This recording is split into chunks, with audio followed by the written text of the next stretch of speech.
Well, here we go. Episode number 23. Got 23 of these things going, Mr. Sugar Shane. Hey, we're live. We're going. Yeah. All right. And here we go. And we've got a star-studded room here with us in the Legends Room in Central Florida. We've got some great folks with us. Somebody that I know a little bit of thing about, Mr. Ayden Shive. What's up? Good to have you back again on another episode. Chance Hymas, returning guest. Yeah, thanks for having me back here with the boys. Yeah, unfortunately, I wasn't able to be on the last episode with you guys, but now we're back and we're in the same room, so we're going to drill you with some questions and peel back the onion. And then we've got Mr. Jett Lawrence. Super cool to have you here, Jett. Obviously a big fan. We got Ayden hitting the microphone right from the very beginning. That's great. You already messed up. That's a good way to start us off. How many times do we have to tell you not to hit that? We can sit back 6 feet. Don't move your hands. You're okay. We've got a lot of stuff going on. There's been a lot of racing. Chance, last time you were on here, we talked about coming into the season, so we're going to hit you with some of your thoughts on the season so far. Jett, obviously, had a great start to the West Coast Series, had a bit of a break. I want to see how that break affects you and what you've been doing in the break. And then Ayden, 4 rounds down right now in your professional debut here. So going to peel back the onion a little bit. Sugar, what do you think, man? We got... I want to say thank you for saying that there's some stars in the room. I like how you talk about me and you like that. That's awesome.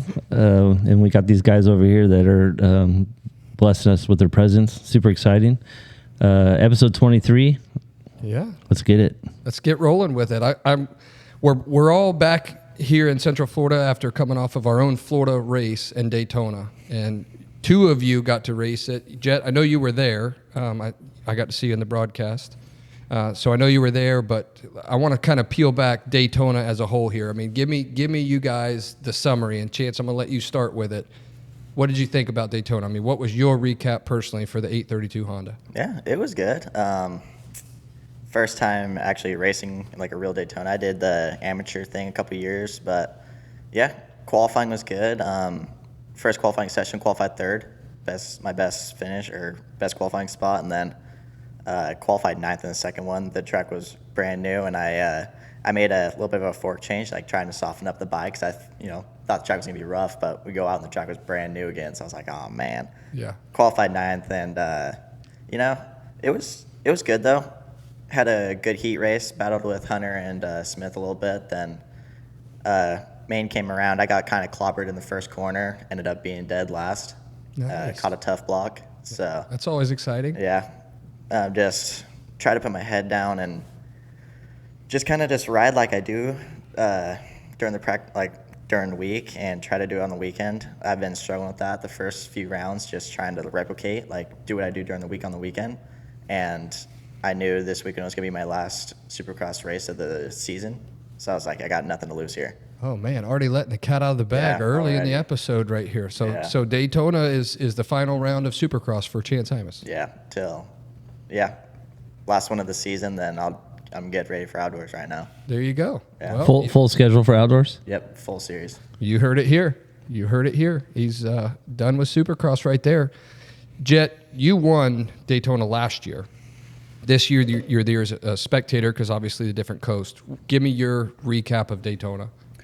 Last year was a fun one. It was almost identical layout to this year, but this year's a little bit. I like it because like a different racing. That stuff's fun. But I always like kind of coming in more as a fan side of things and watching it. Like I feel like my nerves and emotions come out more when I'm watching than when I'm actually on the track.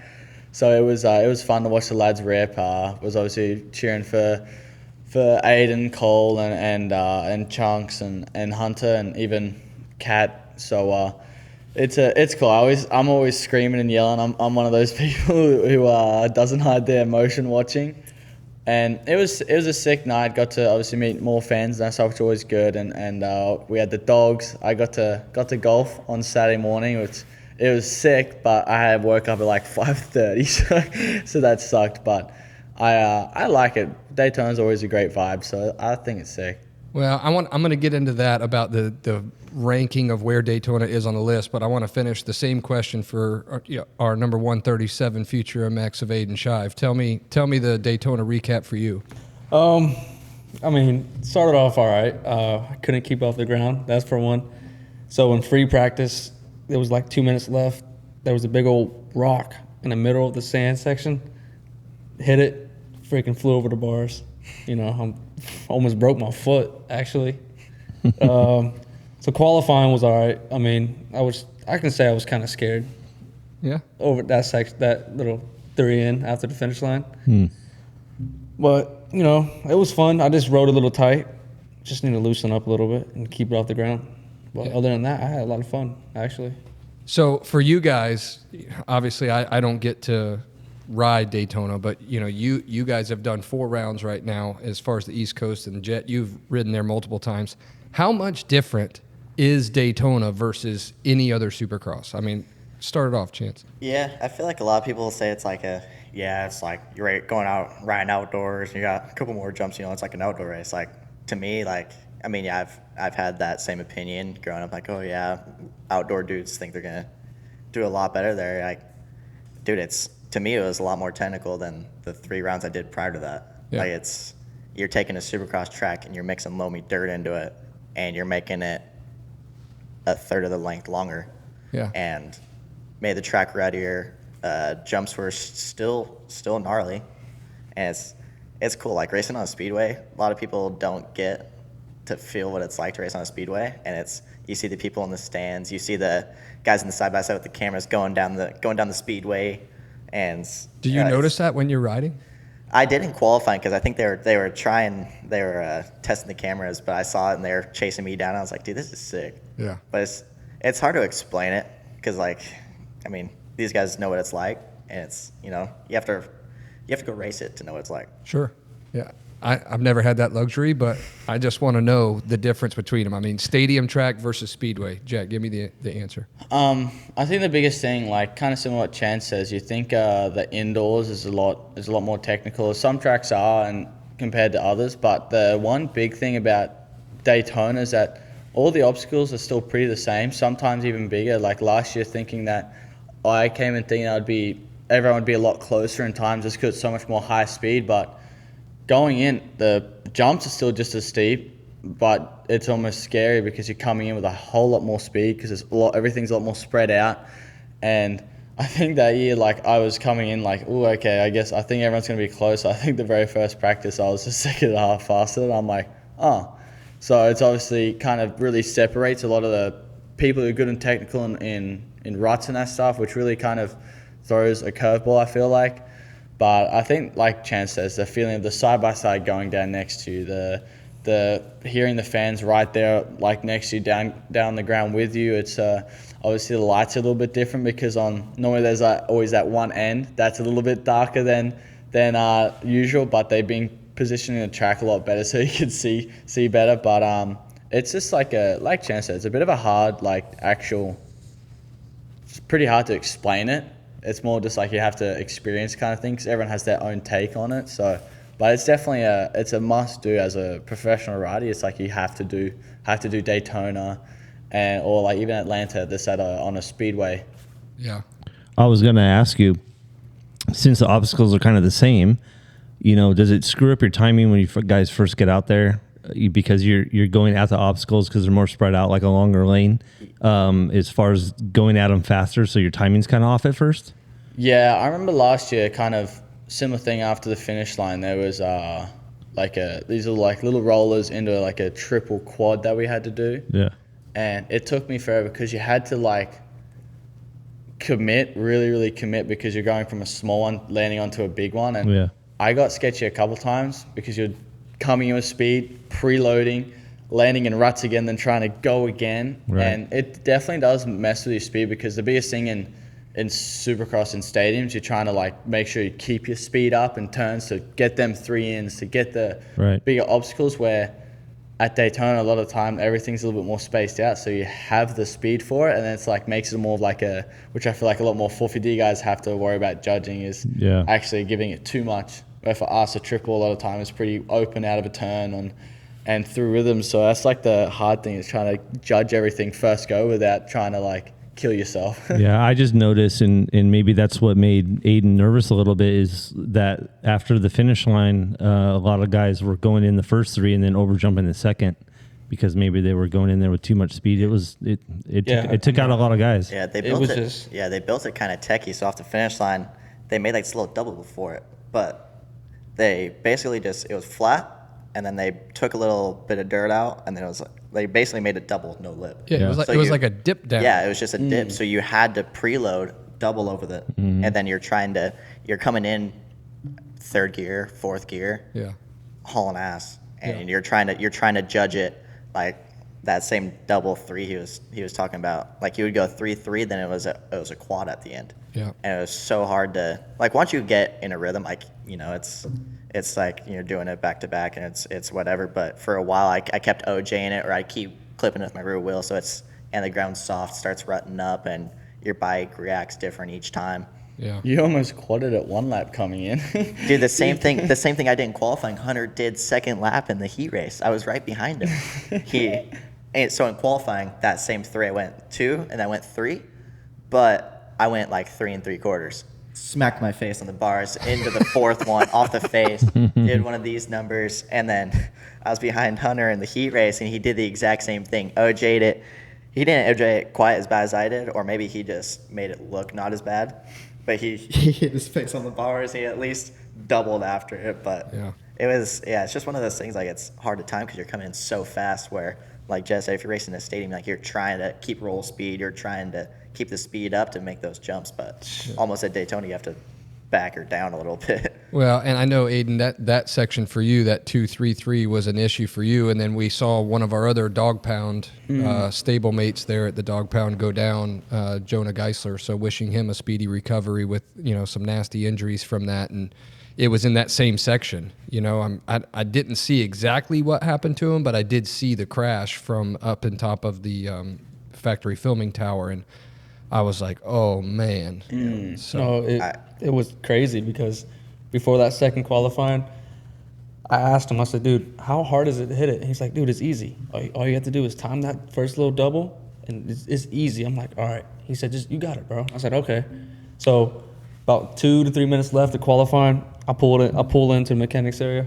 Pooh's like, dude, you have to hit it. I'm saying, all right, I'm going to hit it.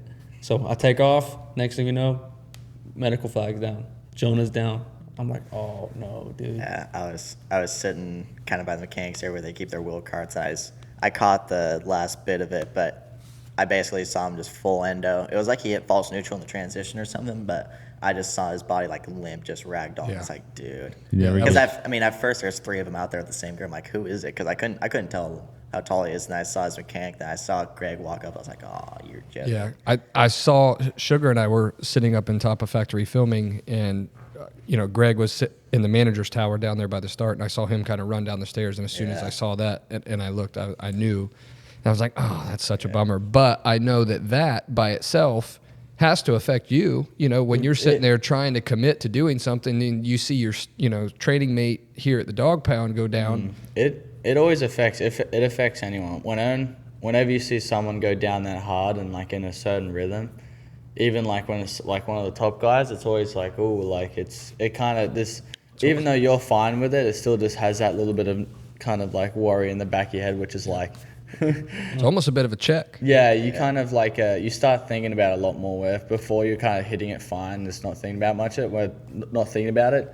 But then when you see someone eat it on that, it's like, oh, like it kind of just shocks you. Like, I was already scared of it, and then I was like, all right, dude, I have to hit it.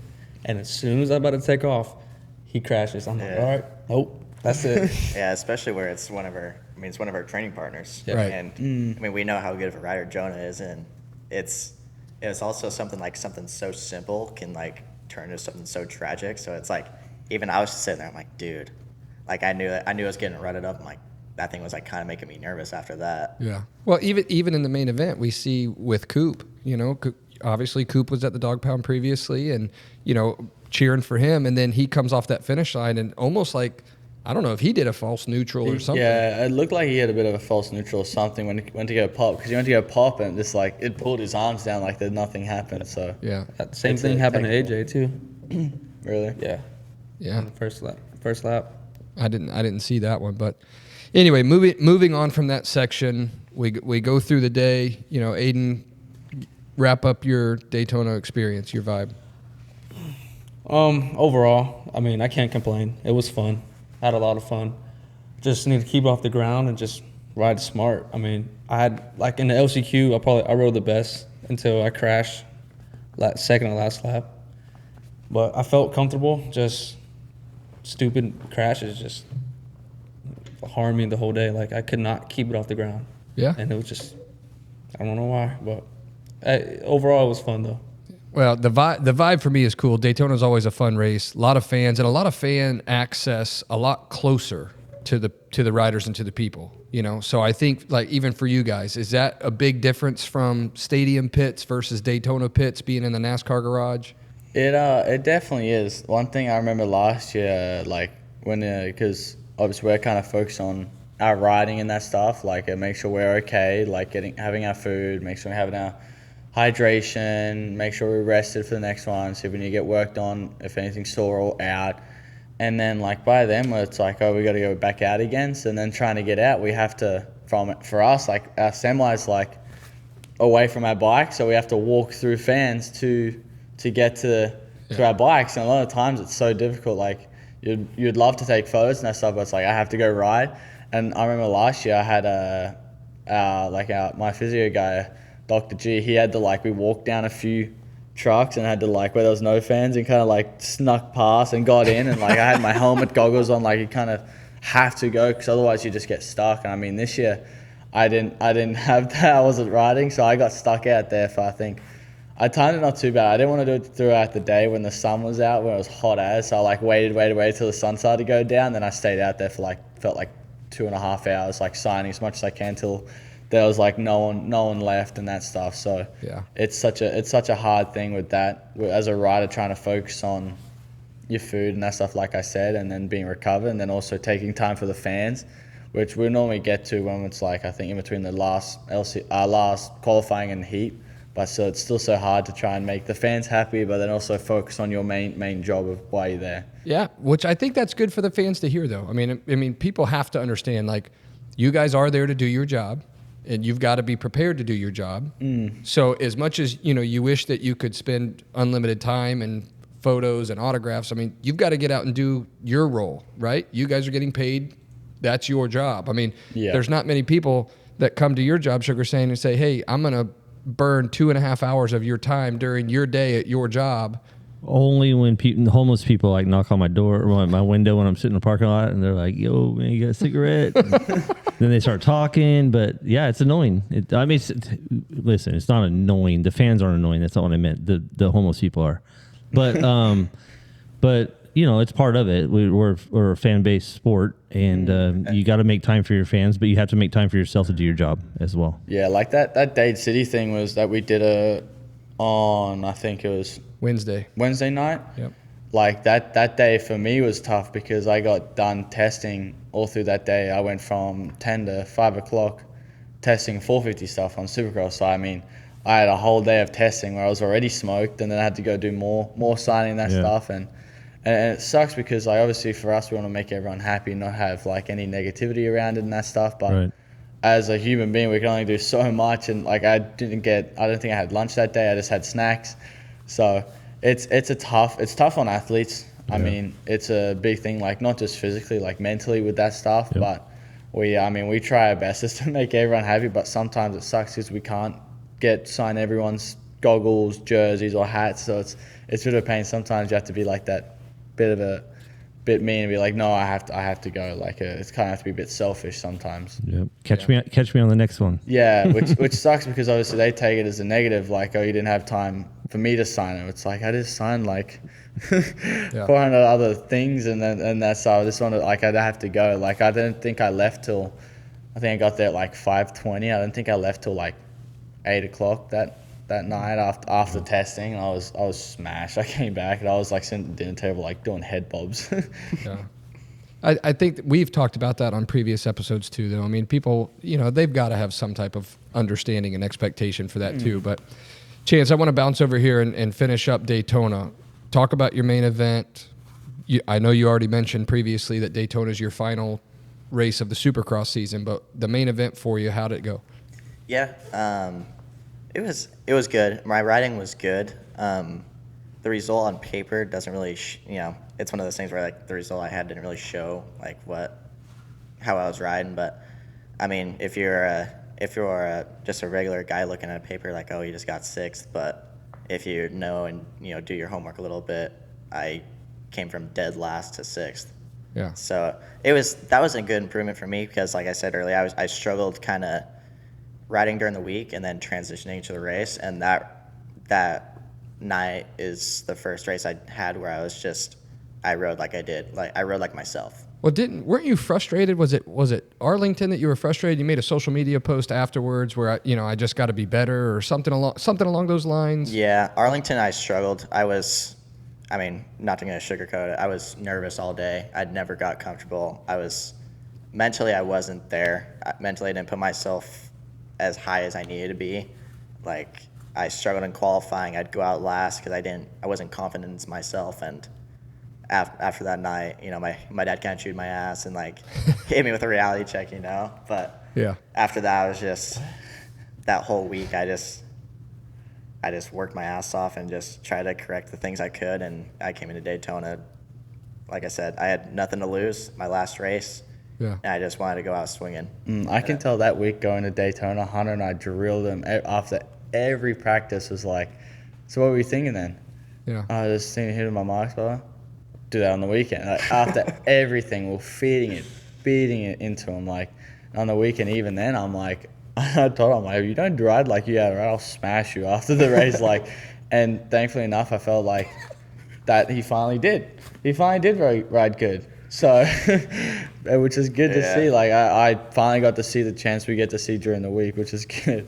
Yeah, but, it wasn't just those guys, too. Burner, Dan Truman, all those guys are like, it's like, just ride like that on the weekend. Like, why don't you ride like that on the weekend? I'm like, But, yeah, that weekend I came in mentally I was ready to show all the work I've been putting in. You know, So dead last is 6. That's it's pretty strong. You gotta feel good about that ride for sure. That was also my best finish. Yeah, it's awesome. I got a Houston and Tampa. I did 8th places. Arlington, I think I set myself up for a 7th overall, but I had a little tip over in the last main, which cost me a couple positions. I think I ended up 10th overall, but it was a good bounce back from Arlington, and like I said, just kind of rode like myself. And Arlington's that different format there, so that whole Triple Crown. We know how Jett does in Triple Crowns. So, the Triple Crown, I honestly felt pretty good with the Triple Crown. It was just qualifying, and like the track was, I wouldn't say the track was super hard, but you kind of had to be on your toes. It was a short lap time, and it seemed like you get out of a section, you're already right back into one, and it's like next thing you know, the lap's over. Right. I think we were barely, some of the lap in the main, we were running 47, 48 lap times, like versus Daytona where it's 120s. Right. So it was tough for me, but yeah, just bounced back and kind of just proved myself to everybody that like we're not. I know what I'm here. I know what I'm doing. But well, I think we had some of the similar comments from some of those very same people that you've mentioned over here with Ayden. So I think maybe we need to try the Jett method after Daytona and try and figure out how to ride the same on Saturday as you do on Tuesday. Yeah. That comment was brought up a couple times after Daytona, huh? A little bit, yeah. Just a bit. It's all right. We can talk about it, Ayden. No, I just... Did they beat you? I think that rock set me off during free practice. we all started in free practice. The one rock on the track. Yeah. No one else hit it, but I hit it. I get up. Next thing you know, after the sand, we get that long straightaway into 3. Overjump the 3. Boom. Headbutt my bars into the double. Jump the berm. I'm like, oh, dude. Come on. Put a checkered flag, dude. That's not even bad. I think some dude in your practice OJ'd it, faced it. Oh. Dude, full loop out. I just see his back flipping. I was like, I saw that. There's no way this happened. Dude, I'm talking about, like, I'd headbutted my bars, dude. Like bad. That's what I did. Like pulled off my Teros. What hit my head? That's what I did when I OJ'd that triple. Dude, Yeah, I saw hit that. so hard it hit my helmet down. I bent my visor down. I was like, dude. I was like at the end, like near that rhythm also. I just remember watching that, just going, nice. Yeah, I'm over here thinking What like are you in my doing? head, like RJ's up top watching, watch me hit a rock. Next thing you know, over jump the jump. I'm like, RJ's probably like, dude. I'm like, IJ stopped filming. Hey, at that point. you could have been a good Samaritan and got the rock out of the lane for everybody. dude. Well, I Yeah. was dazed. I'm like, my foot felt like it was broken, and I got sand on my nose. Couldn't even see. And then like, I'm like, dude, what just happened? I look back, and there's a rock this big. I'm like, I'm pointing. I'm like, get the rock, and the dude's like, running past the rock. I'm like, dude, get the rock. Dude. I just Out here literally trying to devoured wave his flag. myself. Yeah. Well, I think there was some similar comments like that one though that Chance mentioned. I think we talked about possibly getting into maybe go-kart racing. Yeah, I was thinking probably more like horse racing or something. I mean, if it was golf, we'd be going, you sure you're not left-handed? We sure we want to go over this? I mean, I just beat you in ping pong. So What do you mean you beat me in ping pong? You didn't beat me in ping pong. I beat you twice with my paddle and then with a different paddle. So there's no excuses. You would make a pretty good horse jockey. I don't know. I never rode a horse. You think motorcycle racing is expensive? Go get into some horses. That's just as bad. All right, so we're gonna move on from Daytona. I mean, we were there. We got to go over for the pro day. We ended up staying for the amateur stuff because we had our two young guys, Carson Wood and Drew Adams. Drew is also obviously also with us at the Dog Pound, and Drew ended up winning the title in the 450B. Carson walks away with 2 titles on his 85 in the Mini Senior 1 and Mini Senior 2. Both guys rode great. I mean, they really did. So walking away with 3 titles there on amateur day, they look phenomenal. I mean, their setup and everything that they're doing. I wish them the best in this whole spring national run with Freestone, Springadine, for them that currently where they're at right now. So really fun to be over there for amateur day and see the whole thing. Interesting, to see the track. I know you stayed just for a little bit. Jett, you had to leave Saturday night, or No, I took off on Sunday morning. Sunday morning? Yeah, I got breakfast with Chunks and his family and a few other friends like HJ and Sissy, and then we took off. We had a tea time to make on Sunday. Yeah, there you go. Ayden, you stayed around for a little bit Sunday morning, so you got to see, some of the track. And then obviously, Chance, you rode. Did you ride Daytona last year? No, I did it in 2017 and 18. Okay. On 85s. Okay. You did ride it last year. Yeah. Yeah, and I'm just looking at the track this year, the way they change it around. It's tamed down a little bit, but still pretty good. Yeah. It looked a little more safer than last year. That's for sure. Yeah. Besides the whoops, I saw a video of a little kid looping it on the whoops. Yeah, the whoops claimed a few people, and then they were doing the track backwards from the way that you guys did it. So the jump right before the whoops was basically just a wall. That tripped up a lot of people too because they were locking it up so hard that it would shut the bike off, and then they would essentially coast up and fall over. See, my problem, like Daytona Saturday night, I hit that wall, I locked the front brake up, and so I could jump the wall, and the front tire was just like, I'm like, dude, what the heck? That wall sucked even in my the year I did it last year. It was such a pain because on press day, I kind of half got, it was a lot more lipped up like the little thing before, and I was able to get it, and I kind of skimmed off the top. Once I got it right, next day shut up. It was like, take it down heaps. I'm like, oh, they don't want to see us happy then. They took it down, and it sucks. You'd go straight into it, oof, land so hard into it, Yeah, sucked well, so for much. this last time for the main, they took it out. They took out that little lip at the bottom, so it's like a full wall. Because in qualifying, dude, it was braking bumps on it. Yeah. And everyone's going in the same spot. The wall's getting worn down in one spot because everyone's, low spot. Yeah, it cut like a V in the top. Yeah. And I remember talking to a couple guys. They're like, yeah, we probably could have jumped out. I was like, you know what? I think we could, but Tomac did it. Dude, it was so clean. I watched him do it so fast. we're talking a second and a half here.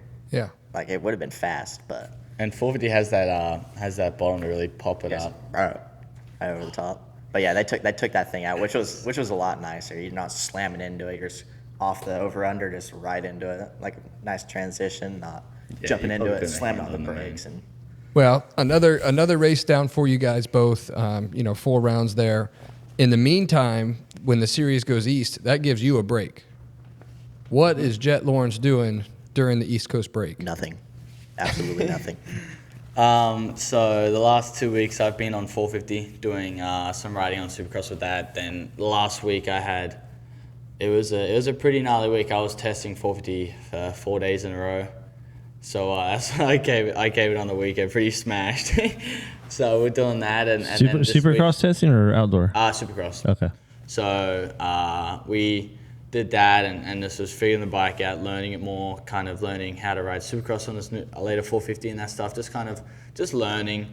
And so I think it's the biggest thing is just kind of learning how to ride that because two different riding styles. I feel like the last few days I got back on 250. I got back on 250 yesterday, and it was already like, dude, I can't like. I was struggling. I'm like, dude, I have to carry so much more momentum. Like I said, my back was hurting, so I had to seat bounce stuff so much harder, just because you don't have that as much power as the 450.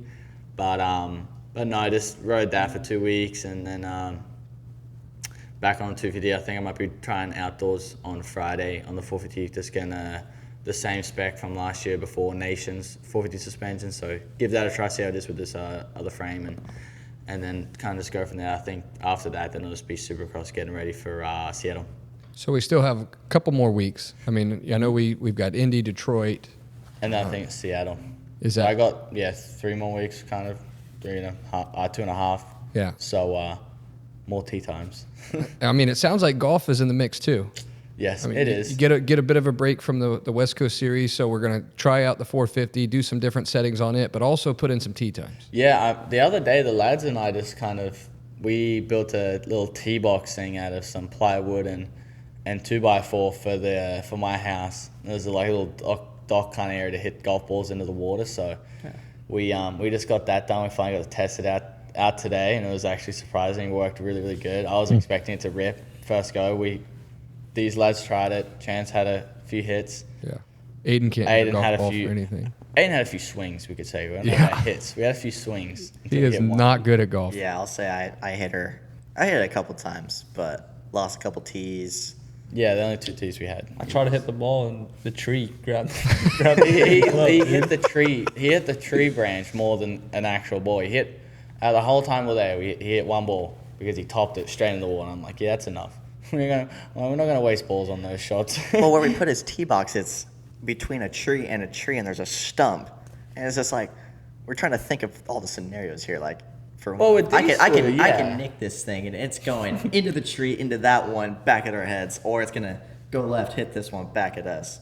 So it's like, Me, it's no problem. I have enough confidence in myself. These two, he already hit I one don't straight play in the golf. tree. Yeah. he plays golf. I don't play golf, so I suck at golf. Yeah. We know you don't. play Aiden doesn't golf. play golf either. We know that. Well, we went. Remember the dog pound tournament that we did last year? I'll never forget that. Dude, we need to do that was again what? because I broke my rib before that. I think. Yeah. So Yeah. I didn't. I came. You were but, there, like, but you didn't play a lot. I tried. You swinging putted a with few her. Yeah, I times. putted a few times, but I missed out. We need to do that again. We need to do it at Javita though. Yeah, we did. I think you quit by hole 7. Well, I went to go hit my driver and the freaking thing fell off. Hit someone's house. I'm like, oh, dude. Didn't you buy the clubs from somebody the day Yeah, before for $5? A homeless dude at the Circle K for $5. Here we go about the homeless again. True story.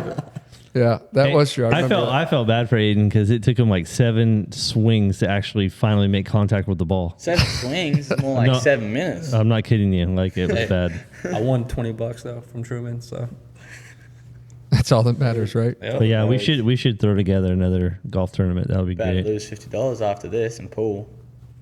I know it was 100. All was these $100. wagers.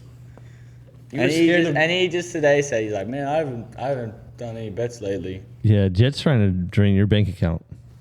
can't though. I mean, So, It's Jett, already drained. It's already drained, boys. hey, can't drain It's already nothing. drained Yeah, from baby. Chipotle and that. For how much are you eating this?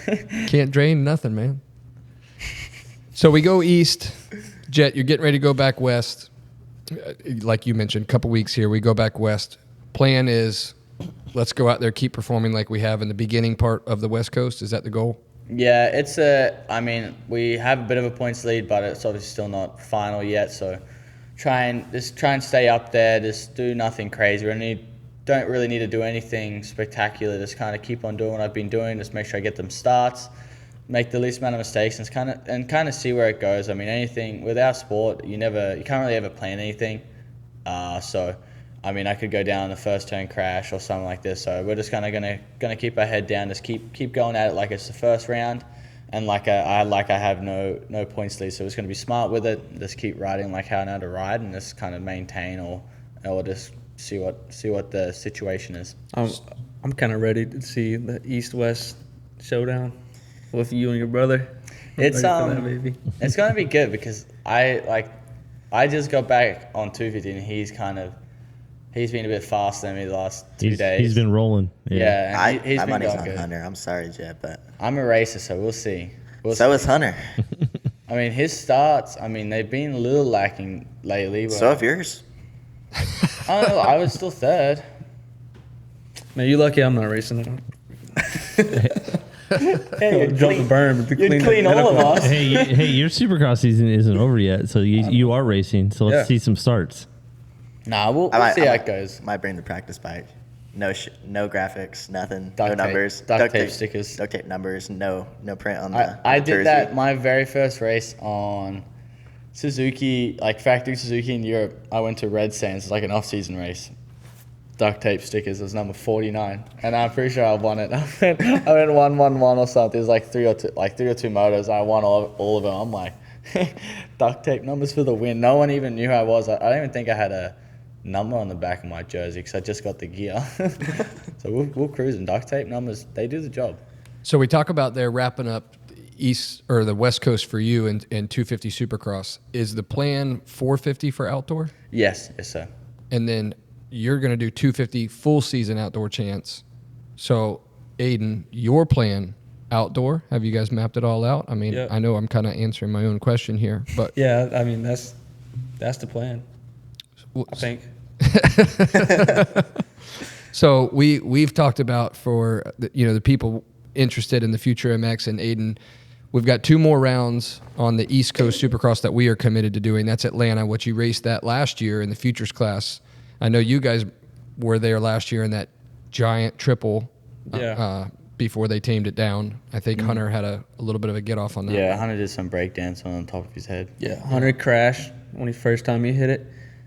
Me being a rookie and a goon, I hit it first time. In the Perfect. Futures class. Perfect. I hit I it. was so happy about it. I hit that thing first lap. Yeah, dude. Yeah, I I'm like, remember that. Well, dude, I see videos of people hitting it. I'm like, dude, I ain't gonna keep rolling. I ain't gonna roll this thing because I know the more I roll it, the more it's gonna get in my head. I'm like, all right, You got to go. come around the corner, second gear. Yeah. Yeah, well, you inspired inspired me. Inspired me Inspired. to hit that same thing. So You expired me. Today, Junior. buddy. So after the long set of whoops, then we got that crate. Oh, jump. that double. That thing was sketchy Dude, off the track. That thing was compressed. sketchy. You hit it. I'm like, dude, I have to hit it, dude. But you were skimming the whoops. I was doubling them, all right? And so it was like 2 minutes left of the qualifying. I go for it. Double out the last whoop. Wide open, dude. Right on top. Yeah, did you Frame it land on so top? bad, Yeah. dude. Metal on metal. Dude, Yeah, remember it hurt was a so bad. Connex box underneath it? Yeah, That it thing was. was- So I think scary. he dented the Connex box. Dude, that thing is so Dude, sketchy. it was. almost cried. It but was. I like, It took me. It even took me a while to hit it, and I was hitting it off the track, and like we were coming on, going what, like hitting. I'm like, oh my gosh, like.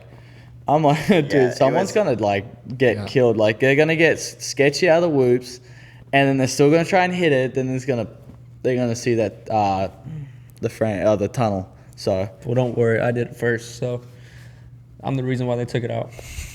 yeah, thanks. You're like a test dummy. And I think Hunter's the reason why they took the triple down. Yeah. I think. Yeah, that was- no, I mean, I think that was. Hey, Jett. that was I me. think that was. That was me. It was stupid because Yeah. like we're so used to hitting the same size triple each weekend and now and that day was windy as, and they knew it was going to be a mud race the next day like because of the rain, and they go and build a what, 100 foot? 120 foot, I think. 120 foot triple. Like, Yeah. it's because that's the main reason why Hunter, like, Case is so bad. He hit it with a normal speed. So I was like a few bikes behind him, and I seen him. He hit it fine. I'm like, oh, he's good. And I hit it, but when he hit it, just the big gust of wind, like head on, just stopped him in midair. And I remember going off with the guys, like going like, dude, you guys don't really think anything about safety. I know we do a lot of crazy stuff, but like, there's obviously some limit to our riding that, like, dude, people can get hurt. So Yeah. it's I like I remember lost it my. caused a pretty big social media storm, right? You know, that day, because that was Friday, right? Yeah, that was Friday. 'Cause Press day for when, you guys. when I already wrote, like, because I stopped. I checked Hunter was okay first, and then I hopped up and stormed off. I was pissed. I had a bit of a tantrum. And I think Eli Tomac was already talking to the track guy, and there was a bit of a space from Eli and like the track dude. I kind of sandwiched my way in between Eli and the track guy, and then he like kind of stepped back, and I was laying into the dude, like a bit over the top. We might have gone off a bit of emotions, but I mean, I think it definitely got them to actually kind of think like, oh yeah, maybe it was a bit too much, and they end up taking out that other double also, because like we're obviously good on dirt bikes, but I mean, we're not superheroes. When we crash, we do have a good chance of breaking ourselves or even worse. So Yeah. that's like the biggest thing that we're trying to like almost beat the information into them. Yeah, no doubt. And I don't blame you guys at all for that. I mean, we've talked about that on different obstacles in episodes 2 of the show. Is, you know, a rider safety in this standpoint. I mean, you mentioned we're in the entertainment business, right? So fans and entertaining your fans and riding for them, there's an element there where doing big, huge jumps versus rider safety to keep these guys safe. I mean, that has to be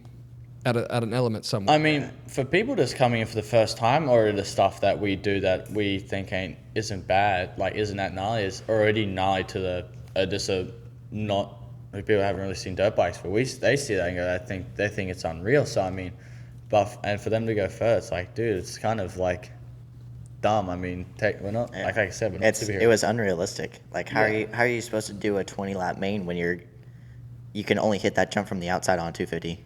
And first lap, obviously, everyone's trying to make up positions, and one guy could have ducked to the inside to try and pass someone, and they roll that, then The whole class someone is goes for it, then either someone get land, and the first place who just jumped it, or the top 3 guys who just jumped it, and fourth, Yeah, the race is over. fifth and fourth try making a pass, and it's like Yeah. those guys already have like a freaking 4-second lead. Then it's like, oh well, there goes that. Like, Yeah. So You got to they make it doable for everybody. Yeah, they even cut it down. Even that thing was still pretty hard to get with the mud that day.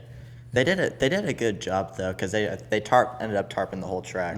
So I think the start straight was pretty bad, but I mean, I think some of the straightaways were bad, but all the transitions and stuff were fine. Yeah. They did a good job with the watering side of things. I mean, I found out with how slippery the Star Street was in the very first heat. Yeah, you knucklehead. But yeah, to backtrack a little bit, Hunter wasn't fazed by that crash, because do you remember who won the next day? Yeah, I remember who won. You remember? Because I I watched the front again in the main after the whoops. I came in, did some James Stewart stuff on the wheeling some, saved it. I got sketchy, wheelied, saved it, landed fine, and hit a mud spot.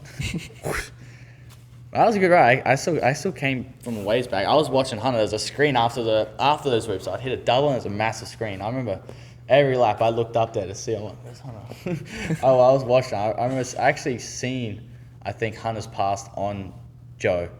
I was hitting that double, I looked up, and I actually watched it. I'm like, sick. So I'm like, all right, I'll keep going.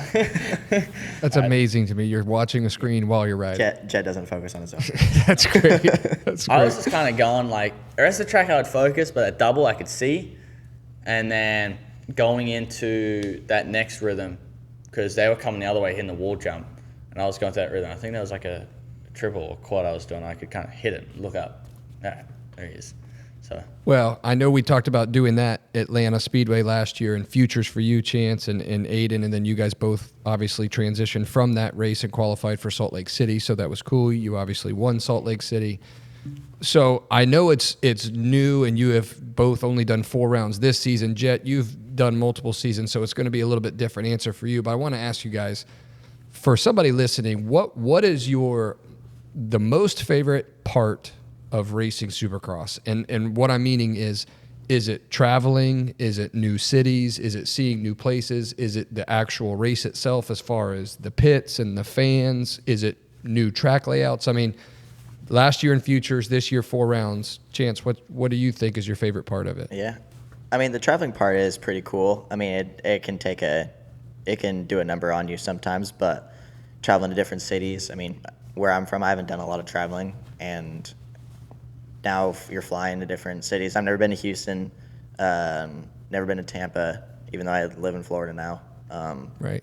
But if I was going to continue to do the series, I mean, never been to Seattle, never been anywhere, So Yeah. to me, that part's pretty cool. You're experiencing new dirt, different crowds of people. Like at Daytona, Bike Week, there's, that crowd of people. Yeah. Gnarly. Ollie guys. Yeah. But it's, different crowd of people. It's just new. It's new area.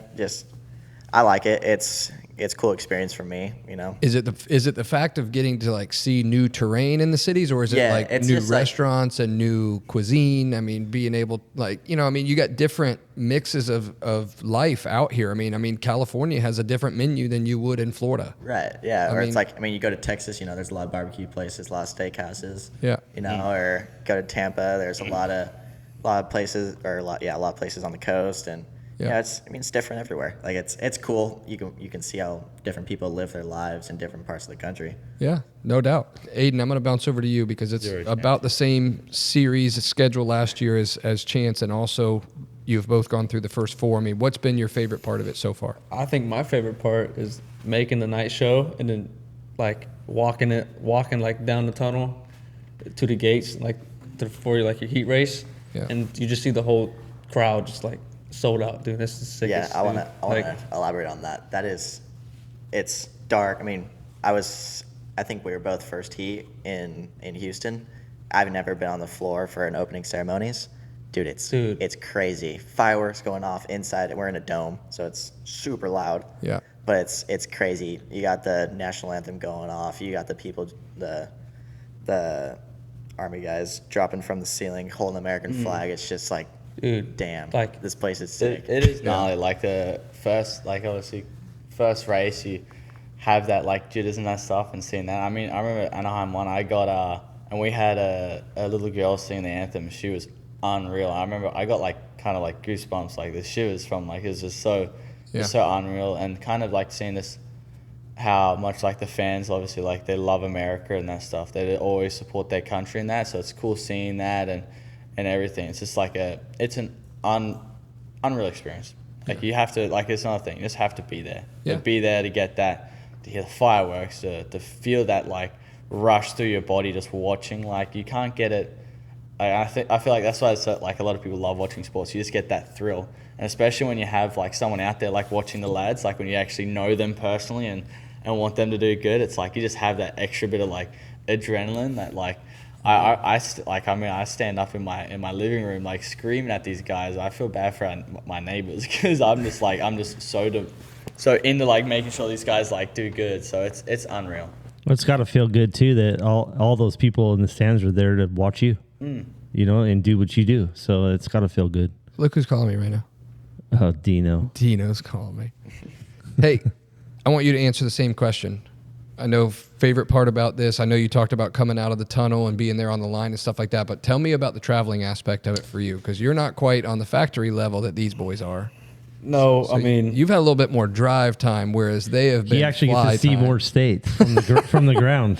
it's not bad. I mean, it would definitely help if I didn't crash during the week and bruise my butt. So, like, I had a nasty crash on the top track. I went off the whoops, landed right on my butt, my right butt cheek, bruised my whole butt. That's really nice. Traveling to Texas, just on that right, like I'm like this. I'm like, oh, dude, rubbing my butt. Like Cole's looking at me like, I'm like, dude, relax, dude. Like my butt is bruised. Relax, dude. And I'm like, Pooh, how much longer? He's like, 12 more hours. I'm like, what? He thought Houston was in the Florida Panhandle. Well, I Are we mean, there yet? this is something though that a lot of people don't really get to see the difference. I mean, obviously with you guys being on factory level rides, I mean, you guys are flying out typically either Thursdays or early Friday mornings, Right. depending on your, whether you have a press day or not.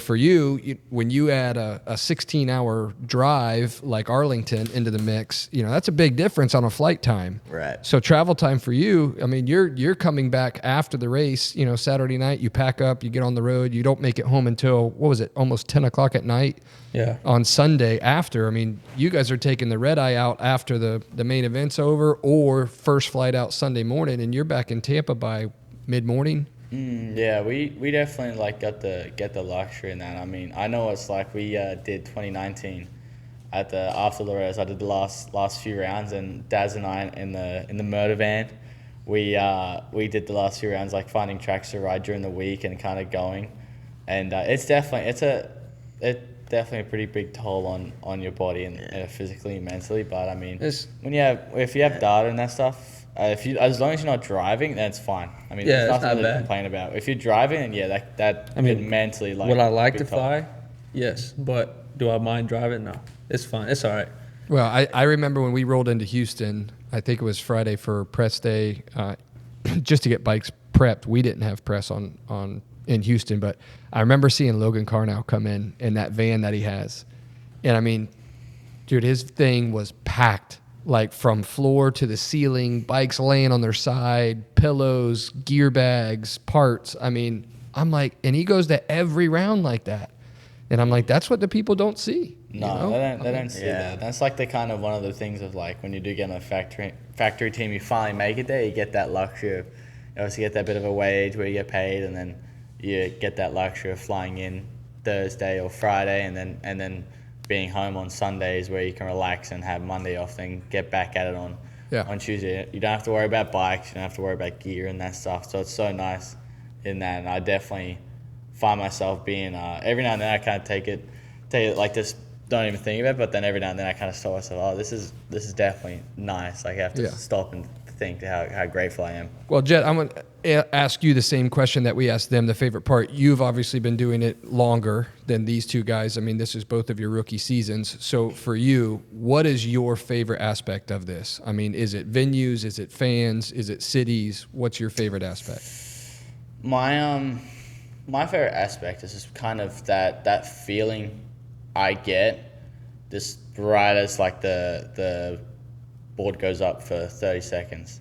I think that feeling of just kind of like you have that split second of like there's that in between a 30-second break, like you just have that to go, okay, I did my work. This is where it really shows you've put in time, put in this. And it's that feeling like, all right, we're going to like war now, lads, and kind of making sure you get that start, because however that start turns out is how that rest of the main's going to turn out, really. So you can either get yourself a really good start and make your life a lot easier, or you can get messed up and get in the crash to get a bad start where you make a mistake getting off balance and stuff, and it's like, okay, it's not going to be a long night. So I think that's like my favorite aspect of the weekend, is just that one little movement of the clutch and your wrists of kind of Do you feel like change it's everything. because it's 100% controlled by you? I think yes, because it's such a, obviously we have the team that does bike and that stuff, but once we're on the gate, it's you have people in the crowd supporting that stuff, but realistically you're down there. It's only person that can really change the end result is yourself. So. And I'm always down there confident, making sure, like, focusing on make sure I get the start, and wherever I am, okay, we work from here and let's see where we get to. And I think that's kind of over the years, it's taken me a little bit to get that and kind of be whatever happens on the first start. Okay, yeah, if I get a bad start, oh crap, that sucks. But all right, back to it. We still have 15 minutes plus one lap to go. Let's always kind of find a spot. I can get to them. I can get to them, whatever situation it is, or if it's whole shot. All right, let's put in a few good laps, get that gap, and then 5-second gap, and then obviously get it into a comfortable pace and see what it is, see what it's like there. Where okay, am I still pulling? Lovely, I can keep this pace. Yeah. Or if they're catching, all right, let's step it up. Or okay, this line's going out. So there's so many things that a lot of people don't really see as a fan, as lines changing, as a hole coming up. There's so many things. Okay, this guy, there's a lapper coming up. There's a big group. So that's the biggest thing is when you're up at the front, you got to think about lappers. You got to think about, okay, if something happens here, where can I pass? Where can I do this? There's so many things that we're thinking of. So it's such a hard thing, and that's all on you. Whatever decision you make, you have your mechanic on a pit board saying do this, but he can tell you to do this, but you ain't gonna do it unless you actually do it. So that's like the biggest thing that I find it so cool, because there's other sports that can do that, but at the same time it's a lot. There's not. So yeah. No, unless you're Ayden and you just hit your head on the bars and knock your goggles up into your goggles and just go hard right off the track. Well, I think what he's saying, or maybe I'm wrong, but it's like once that gate drops, then it becomes a competition, and it becomes the thrill of racing other guys. Yeah, you know, and trying to figure out all the puzzle pieces that night on that track to win. You know, exactly. And I think one of the biggest things I don't really ever hear many people talking about is, I don't think fans really understand, is we have that much time to make a decision. So a lot of the stuff of like certain things, like, okay, yeah, like one I can think of right now is just like the cross jump with me and Faulkner and Arlington last year. That was if I had 5 seconds before knowing it was going to happen to adjust, it would have never happened. Right. But it happened like this, and then you're already like, crap. And we're making decisions. There's another one like back in 2020 when at Anaheim 2, when Dylan Fernandez took out Christian Craig. He landed that finish line, had this much split of a second to think, okay, I'm going here. And obviously sometimes it works out, but other times it doesn't. I mean, that's what people don't, I feel like fans don't really understand in that situation, where they don't understand we have only split seconds to think of stuff, because stuff is happening so fast. So much stuff's happening so fast about dirt. Like I said before, there's so many things that I actually don't think fans take in consideration of what we are thinking and how fast we're thinking of things. We get kicked sideways, we think this. There's so many small things that I don't think fans get. What about the amount of unexpected things?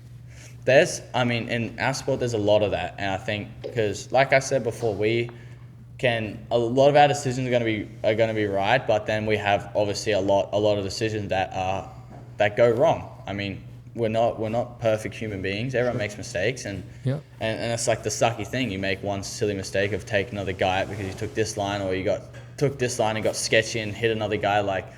And fans and keyboard warriors just go and dig into you because they think you did that on purpose. They don't know, okay, I had this much of a split second to think of that. I did that. It didn't work out.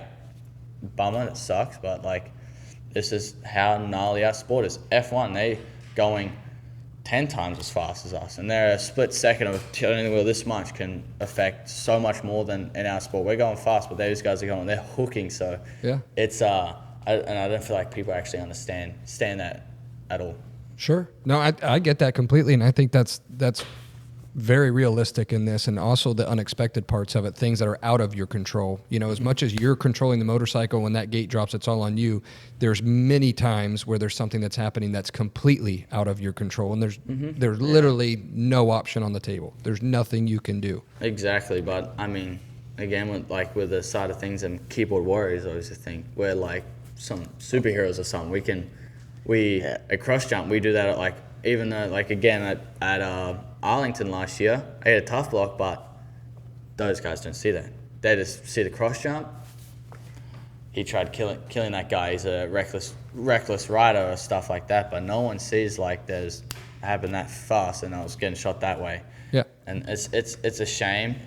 And another thing, people don't realize how hard we have to work to avoid being in situations like that. I mean, exactly. Obviously, Jett has a lot more experience than me and Ayden, but we've been racing amateur stuff a long time, and it's no different than racing at an amateur level. People don't understand how much work you have to put in to be very efficient and very smart on the bike to avoid stuff like that. Sure. I mean, it's like you take one wrong line, and your whole night could be done. You could lose a win just like that. It's one wrong mistake, and your whole night's over. It's so hard to prepare for that.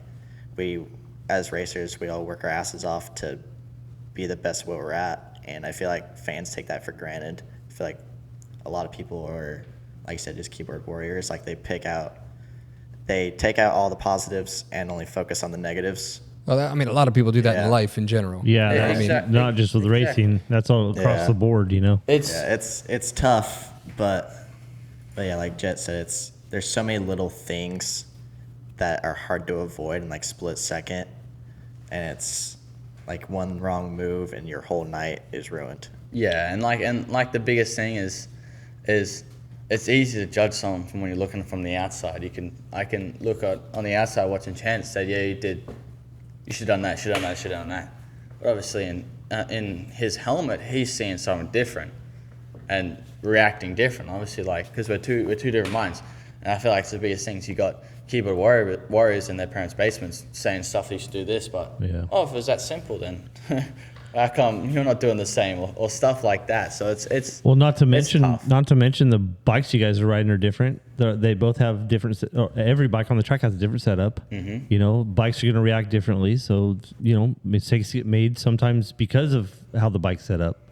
So it's not always the Exactly. rider. You know. No, it's exactly that. I mean, another thing, like Chance saying, fans don't see us like last week. I did 4 days from 10 to 5 testing on a 450 with suspension, with frame mounts, with engine mounts, with so many things to try and make Yeah. the bike how the way I like it. But they don't see it. They just see me on a Saturday going and riding, and they ask why are you tired for? Well, because I rode. Blah blah blah. I did this throughout the week. We're doing gym. We're doing cycling. We're making sure we eat the right things. We're making sure we're doing so much things. Try to make sure we have sleep enough. Yeah. Make sure we do this. And obviously the biggest thing on Friday night, I know he goes through it. I know Ayden's gone through it. I've gone through it. It's you have those like nerves already set in the night before going into Saturday. I've woken up at 5 a.m., 4 a.m. before a race just because I'm like either so like nervous and excited to go like racing. I'm ready to go, or like just kind of like I remember my very first pro race, Anaheim 1. I had food poisoning. I was terrified. I was so scared. I remember the Thursday night, I already was nervous. I ended up waking up at 2 a.m. with food poisoning, and then the next night on Friday night, I woke up like 3 times during the night, like kind of waking up like 12 o'clock. Oh, it's only 12 o'clock? Gosh. And then waking up again at 2. Like, the nerves build up, and you can mentally think, oh, I'm not nervous, but there's those jitters in you that are like, that you don't think you are, but they're there, and they're making you wake up and stuff like that, and that's tough on a body. When we went to get Houston, full rest. Ayden went to the porta potty like 15 times. He's Well, dude, like on our first race, something I ate. I'm like, oh, right. our first race, I'm on a gate and I'm just like zoned out. Like I'm just like, dude, what? I finished the first heat race like that. I'm like, and Pooh hops on the back of the bike. How was it? I'm like, I don't know. Like I don't remember nothing. Like I remember you telling me that you didn't remember I did not anything of remember it. anything. I swear. Like I'm just like like whenever you're driving a car and just you're zoned out, and then like you kind of snap back and you're like, oh, dude, that was sketchy. Like, like how did I just do that? Right, the whole race, I don't remember nothing. Like I'm like, oh, this is scary. That's the one thing in our sport, I think, like it can go from being so calm, and then once that gate drop, to being so hectic so fast in literally 2 seconds of the gate dropping. Not even that, a second from the gate dropping, guys can tangle off and getting off balance. Like it happens hectic so quick. I feel like there's not many other sports like outside of motorsports that can have that. Yeah, so now you're trying to control your heart rate, your mind Exactly. frame, your Yeah. mindset to be able to continue to move forward and It's not create such another a, like problem. it's so gnarly, and like now because I've done it for like my 4th year pro, and like now like I have it like it's kind of like I'm calmer. Like during a lot of time during the day, I'd struggle to eat. Like I could not get food down at all, and now like I can get a lot more food down. Like my biggest problem at Oakland is I ate way too much food before my on the Friday I ate so much. Then even Saturday I was eating a lot. I ended up because of the nerves again of racing, I ended up throwing up all my dinner and that stuff because I ate so much. Yeah. It's like it's a whole different like feeling. Well, we talked about the highs, obviously of your futures the last year, rookie year this year for you two, for you, Jett, differently, but I want to talk about one of the lows. Like, what is one part that you either don't look forward to throughout the weekend or week, getting ready for the weekend? I mean, what is a low point? If somebody was like, okay, we talked about the high, Ayden, I'm going to start with you. What would be a low for this year for you in these first 4 rounds or even doing your Supercross stuff? Getting your butt bruised. Dude, I mean, I don't know. Just probably on track walk and just like psyching myself out. You know what I mean? Just Pooh's telling me, oh yeah, you can go like this 3 quad. And I'm like, I'm thinking about going double. What are you talking about, dude? And it's just like, because it's different. It's never, like, Who do you think I am? like, it's just different. Like, whenever you walk the track versus you ride it, like, it's so easy to sit there and be like, oh, dude, I can hit this jump. And then you go out there and it's like small or it's big. Like, it's kind of just like a mind game. Like, Yeah.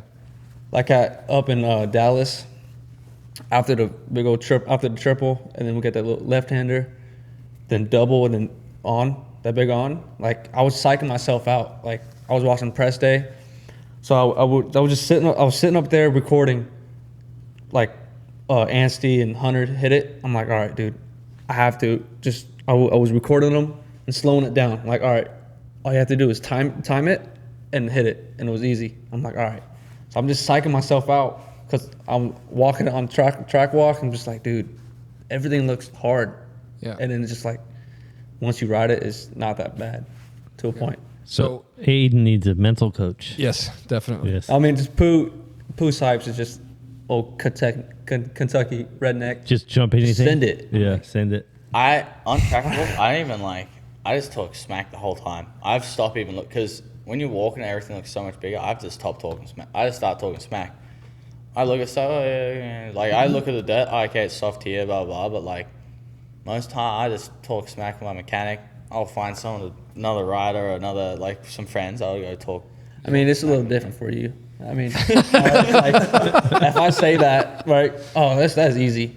I go out, and I'm like, oh, roll, double. and I don't own up to my word, and it makes me, seem bad. Jack can back up what he's saying. Yeah, you can kind of back up. I'm the opposite. So I was like, there's something, I reckon I can get quad here. Like, there's a good chance. I mean, Yeah, a lot I'm of stuff overthinking, that. like, dude, take out the whoops. Why are they building the whoops? Like, I'm like, dude, Why is the finish line normally this big? Why is it so Why big? do the whoops go uphill?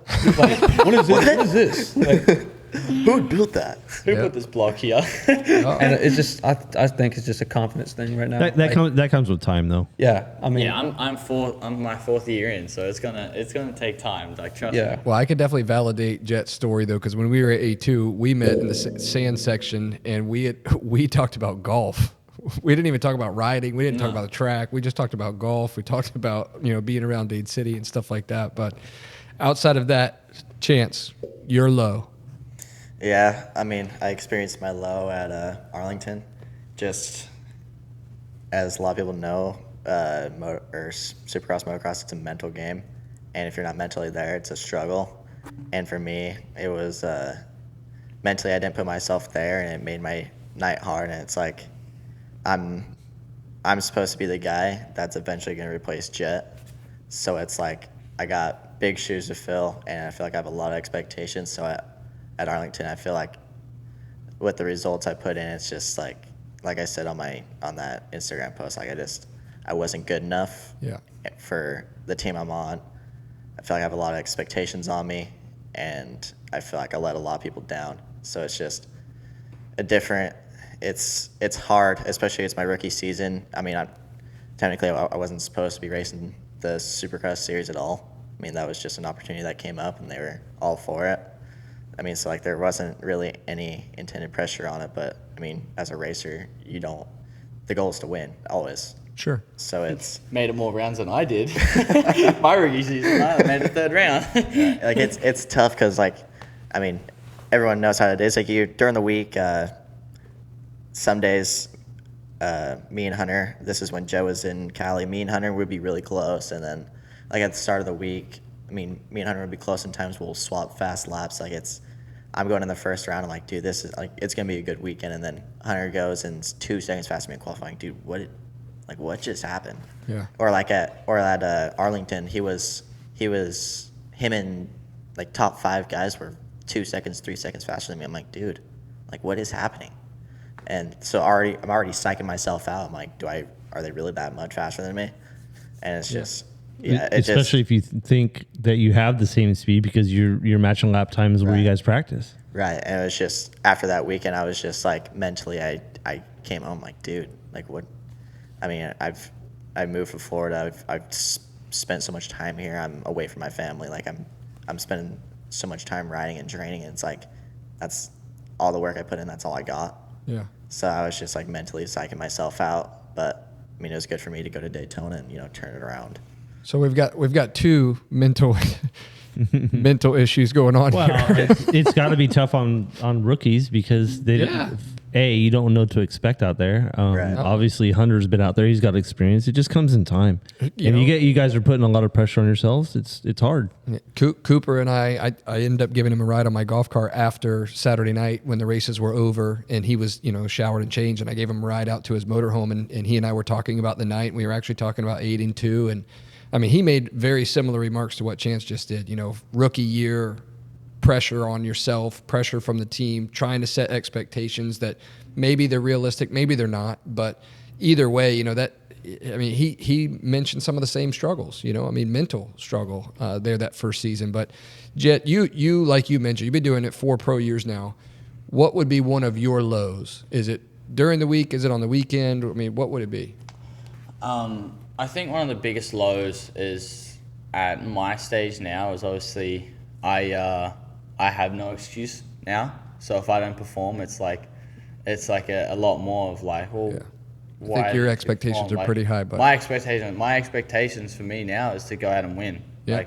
Win championships. Win championships, and then Yeah. it's and if you don't go and do that, then it's like, the team's like, we're investing money into you, we're putting time into you, doing all this stuff, and you don't go out and expect, you need to go out and win, basically, in other words. Yeah. And that's why, a hard thing for Chance is obviously he is coming in. I feel like a lot of American teams aren't. European teams are a lot more like this, where American teams aren't.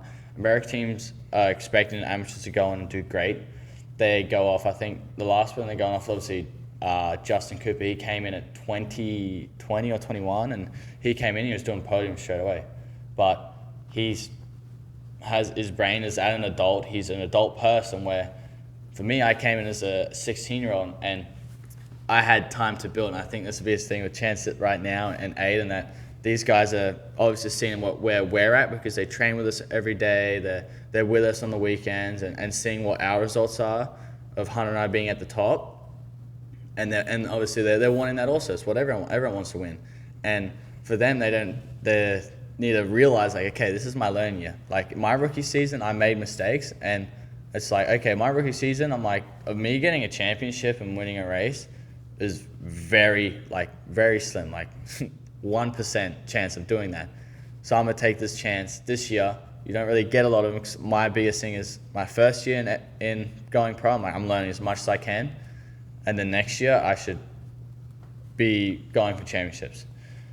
Supercross took me a little bit longer. I had, obviously, 2020 wasn't the best, and 2021 I had the speed. I won some races, but I just wasn't smart enough. I still had more to learn there. But then outdoors, I obviously learned from Supercross and that stuff and was able to get an outdoor championship in my second year. But that's just because I'm putting the stuff that I learned into that. And I feel like that's one hard thing that Chance is going through right now, and is that because he's on a factory team, he's like, I got to be up there. I got to be top 5, so I have to be there. Where it's like, and I've been trying to tell him, and the good thing is obviously with Hunter and I, we're at the top of up in our team, where we can go like, dude, don't stress. Like, your time will come. Like, you're not gonna go in and be crash hot straight away. It's gonna take time. This is experience we have. We have experience. That's one thing we got over. We've got experience and time being a pro. Yeah. You got to go through that. It's not. And the biggest thing we got told by a 10-time world champion, Stefan Everts, he told Hunter, don't tick fast and the clock ticks. Take your time. Do your days and that stuff. And I feel like that's one of the big things that he's going through right now. But yeah. That's a good saying. Don't tick faster than the clock ticks. Mm-hmm. It means just keep at it. Like, the biggest thing is I feel like a lot of people change their programs up so much because they do it for a little bit, it's not working. They're not seeing results right away. Yeah. I mean, I worked with Johnny. This is my fourth year with Johnny Osho. He's obviously a legend. He's done his championships. Has championships on mountain bikes. This man's unreal, like Superman. And when I got first with him, it's not like I was horrible on a mountain bike. It wasn't like it took a month and I'm where I am now. Like, it took 4 years to get to where I am now. So I feel like a lot of things and everyone expects in our generation now, everyone expects everything now. They want to order food, they want it now. They want to order something, they want it a day shipping or this afternoon. Like, everything's now in our generation, which is kind of wrecking our generation because they don't get the feeling of working for something, which I feel like with our family and Chance obviously knows that also, and Ayden, we made sure like they kind of keep that on them, and obviously Chunk's family is awesome. We love them guys, and they know like, hey, you have to work toward this. This ain't just gonna fall in lap easily. So you're saying Rome wasn't built in a day? No. Exactly.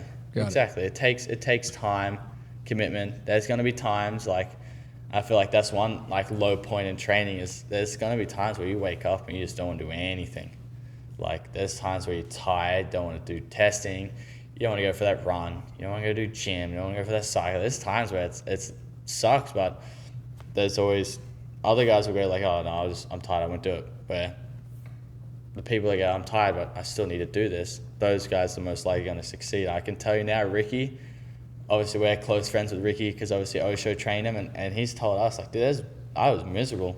Most of my time training, I was miserable. I was waking up going to put my heart rate at max. He said it sucked.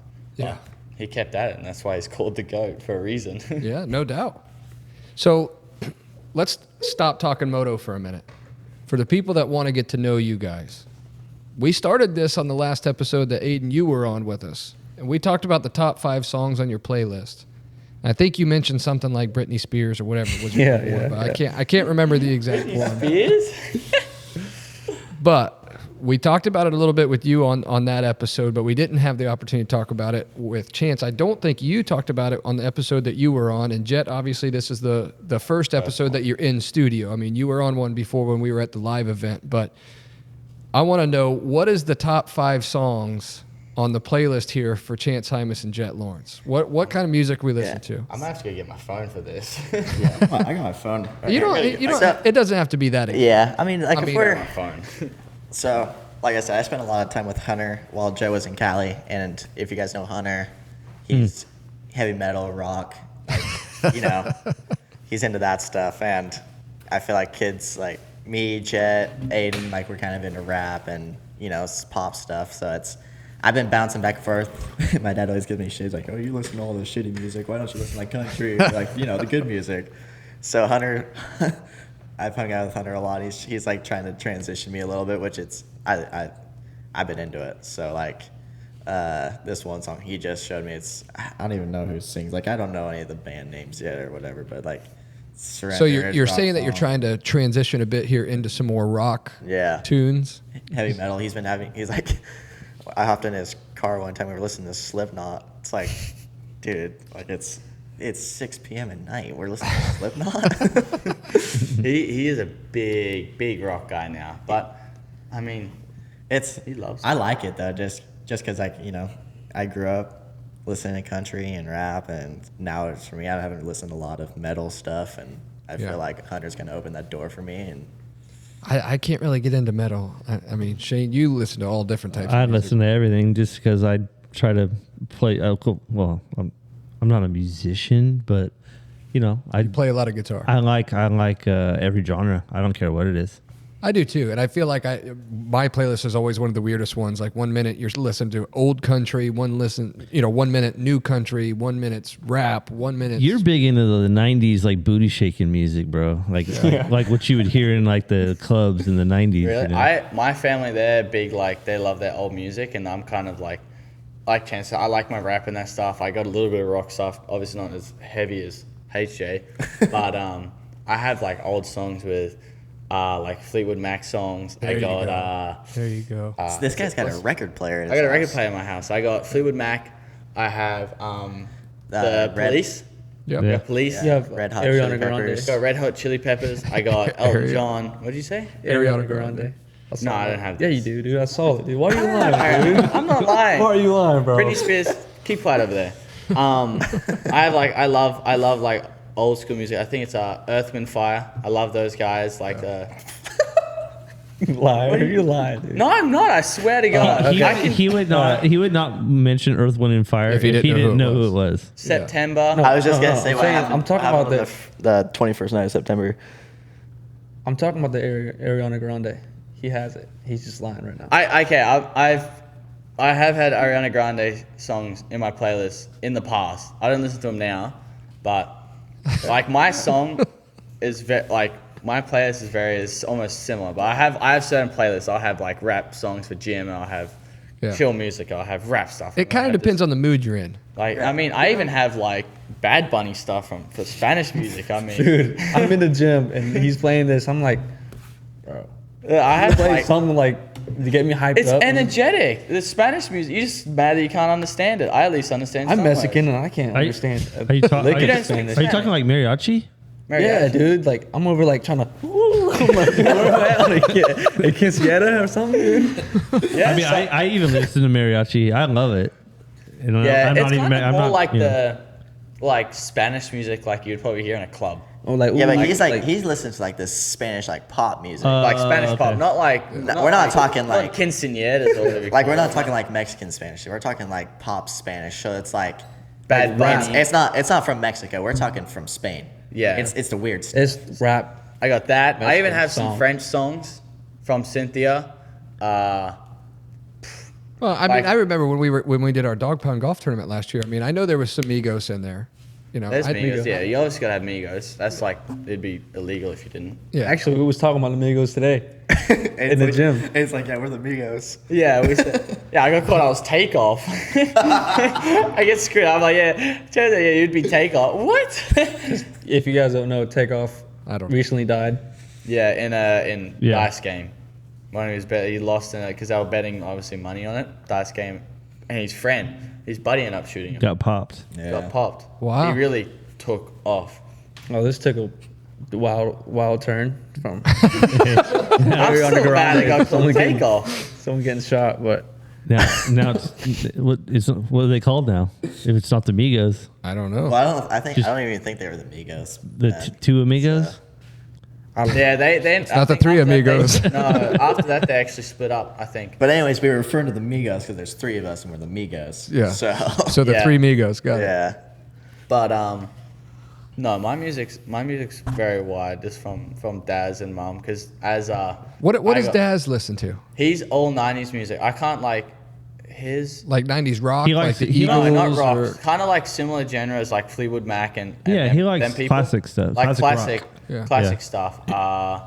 Aerosmith. Because stuff. mum and dad, when they told me when they first like started dating that stuff as like a fun kind of game thing either in the car, like once they started getting radios back then, and they would play like kind of like music trivia, I think it's called, where they would be like a song would play, they had to be the first one to name the song Name and artist. artist. Oh, yeah. So mum obviously is trying to do the same with me and that stuff. They'll play a song and I'll be like, oh, I can either get the artist or I get the name, but then I can't get the other one. So it's fun. I like it because I've always loved my music and that stuff. I always like kind of I like do the arty same things. stuff. So I love it. I do the same stuff. We try and do that trivia stuff quite a bit with the music. You and I both very passionate about music. I mean, obviously you can see the microphone on his Oh yeah. arm. All right, so let's get past the Speaking top of five. hey, speaking of tattoos, did Yeah, I you don't- use some fresh ink? I may have. Okay. In Daytona. Oh, you got some you got one in Daytona? Yeah. I'm actually looking. I already have two. I want to get some more. Oh, what are we getting? I got Can't say it. huh? Can't say it. you can't say the truth. oh, pee. This idiot. I'm just playing. Yeah, you all flex now. You're all inked up. I'm kind of more inked up. Do you have an going to get idea mine inked of up. what you're wanting to get? Yeah, so my biggest thing is like with tattoos, I like a lot, but like everyone has to mean something, and Oh, yeah. I think at the end of the year I want to get a back, not a full back piece, but like a half a back piece. But a lot of stuff is either for like my family, my brothers. Like the one I got on like my lat right now is for my grandma. She passed away with cancer, so I got one for her. Like the one on my arm for mindset. That's what I always got told as a kid, and still now by my dad. Like everything you go into with mindset, and it's a good one for me. Even this was like racing, because mindset is such a big thing. So I like got that because it means something. I think I might be getting something soon for like my brothers, for me, Hunter and Tate. Like I think like 3 birds or something like that. I've heard for that, and so there's a few things. Obviously, I've come up with some ideas that are wild, but I mean, we try and make sure they all mean something, where we're not going back 10 years down and going, oh, I shouldn't have done that. So No, I'm the same way. It's every tattoo that I have is a meaning, and even the one that Sugar so greatly pointed out. Well, it's okay. You got one. I was gonna say, I seen that. It looked pretty, like it looked new, because the skin still sees like a little bit of redness in it. Yep. Nope. I got that over in Daytona, but that one is a little bit of a tribute there to my wife, Anna, who's the anchor of the family, the one that holds this whole thing down while I like that. traveling to the different rounds. And an anchor kind of represents keeping stuff in place, and that's what she does while we're traveling, going to the races and doing all over. Don't even start with me. No. Don't even. No, Jett was gonna. Never mind. 'Cause he's always talking about me being anchored down or zip tied down. Oh, So I'm like, no. Don't even. He's on the leash. No. All right. So moving on from the tattoos and the music and the genres here, food. I know you guys have to do lunch with the boys almost every day. Absolutely. It's all about the boys. I got.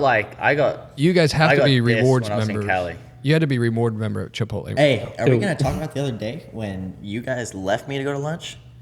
Oh, drama. See, if somebody got left Man, you know how many out. times I got left because I was doing testing all last week? But I asked Yeah, you but if it you was wanted different food. though. I literally had to do starts, and that was it. Just like, oh no, I'm hungry. I want to go play golf. And you Exactly. left him. I had tea time. So I know when you were on there, One time. Shut up. we talk about Chipotle all the time. Take Chipotle out of the equation. Give me the other food choices. We're dead. Sorry, we're dead. There's Yeah. not. There's not. There's I not I a mean, lot there's of- hibachi nearby and Chick-fil-A, Horrible. but There's hibachi, Chick-fil-A. Chick-fil-A, we had Chick-fil-A Fridays for a little bit. That's like our present. That was That's our off-season. reward for the end of the week, We work hard during The the week. waffle fries. I'm not big on the waffle fries, but I'm into fried chicken strips, milkshake. Milkshakes, yeah. Oh, So that's kind of like a reward at the end of the week on Fridays. We always do Chick-fil-A Friday, but usually it's just Chipotle. Yeah, we one try- day I took him to this place called Pokey Island that was actually good for you. It's Okay, but sushi. that's in Wesley Chapel. Oh, like It was a bit of a drive. This It was was- like this was 30 the minutes, day but we after the- made it fun. We made it. We got in one car. It was Chance, Ayden, me, Drew, Ethan. I think that was the crew. That was all of us. And- The place was good. It was good. He actually, because he realized What it's I actually good got- for you.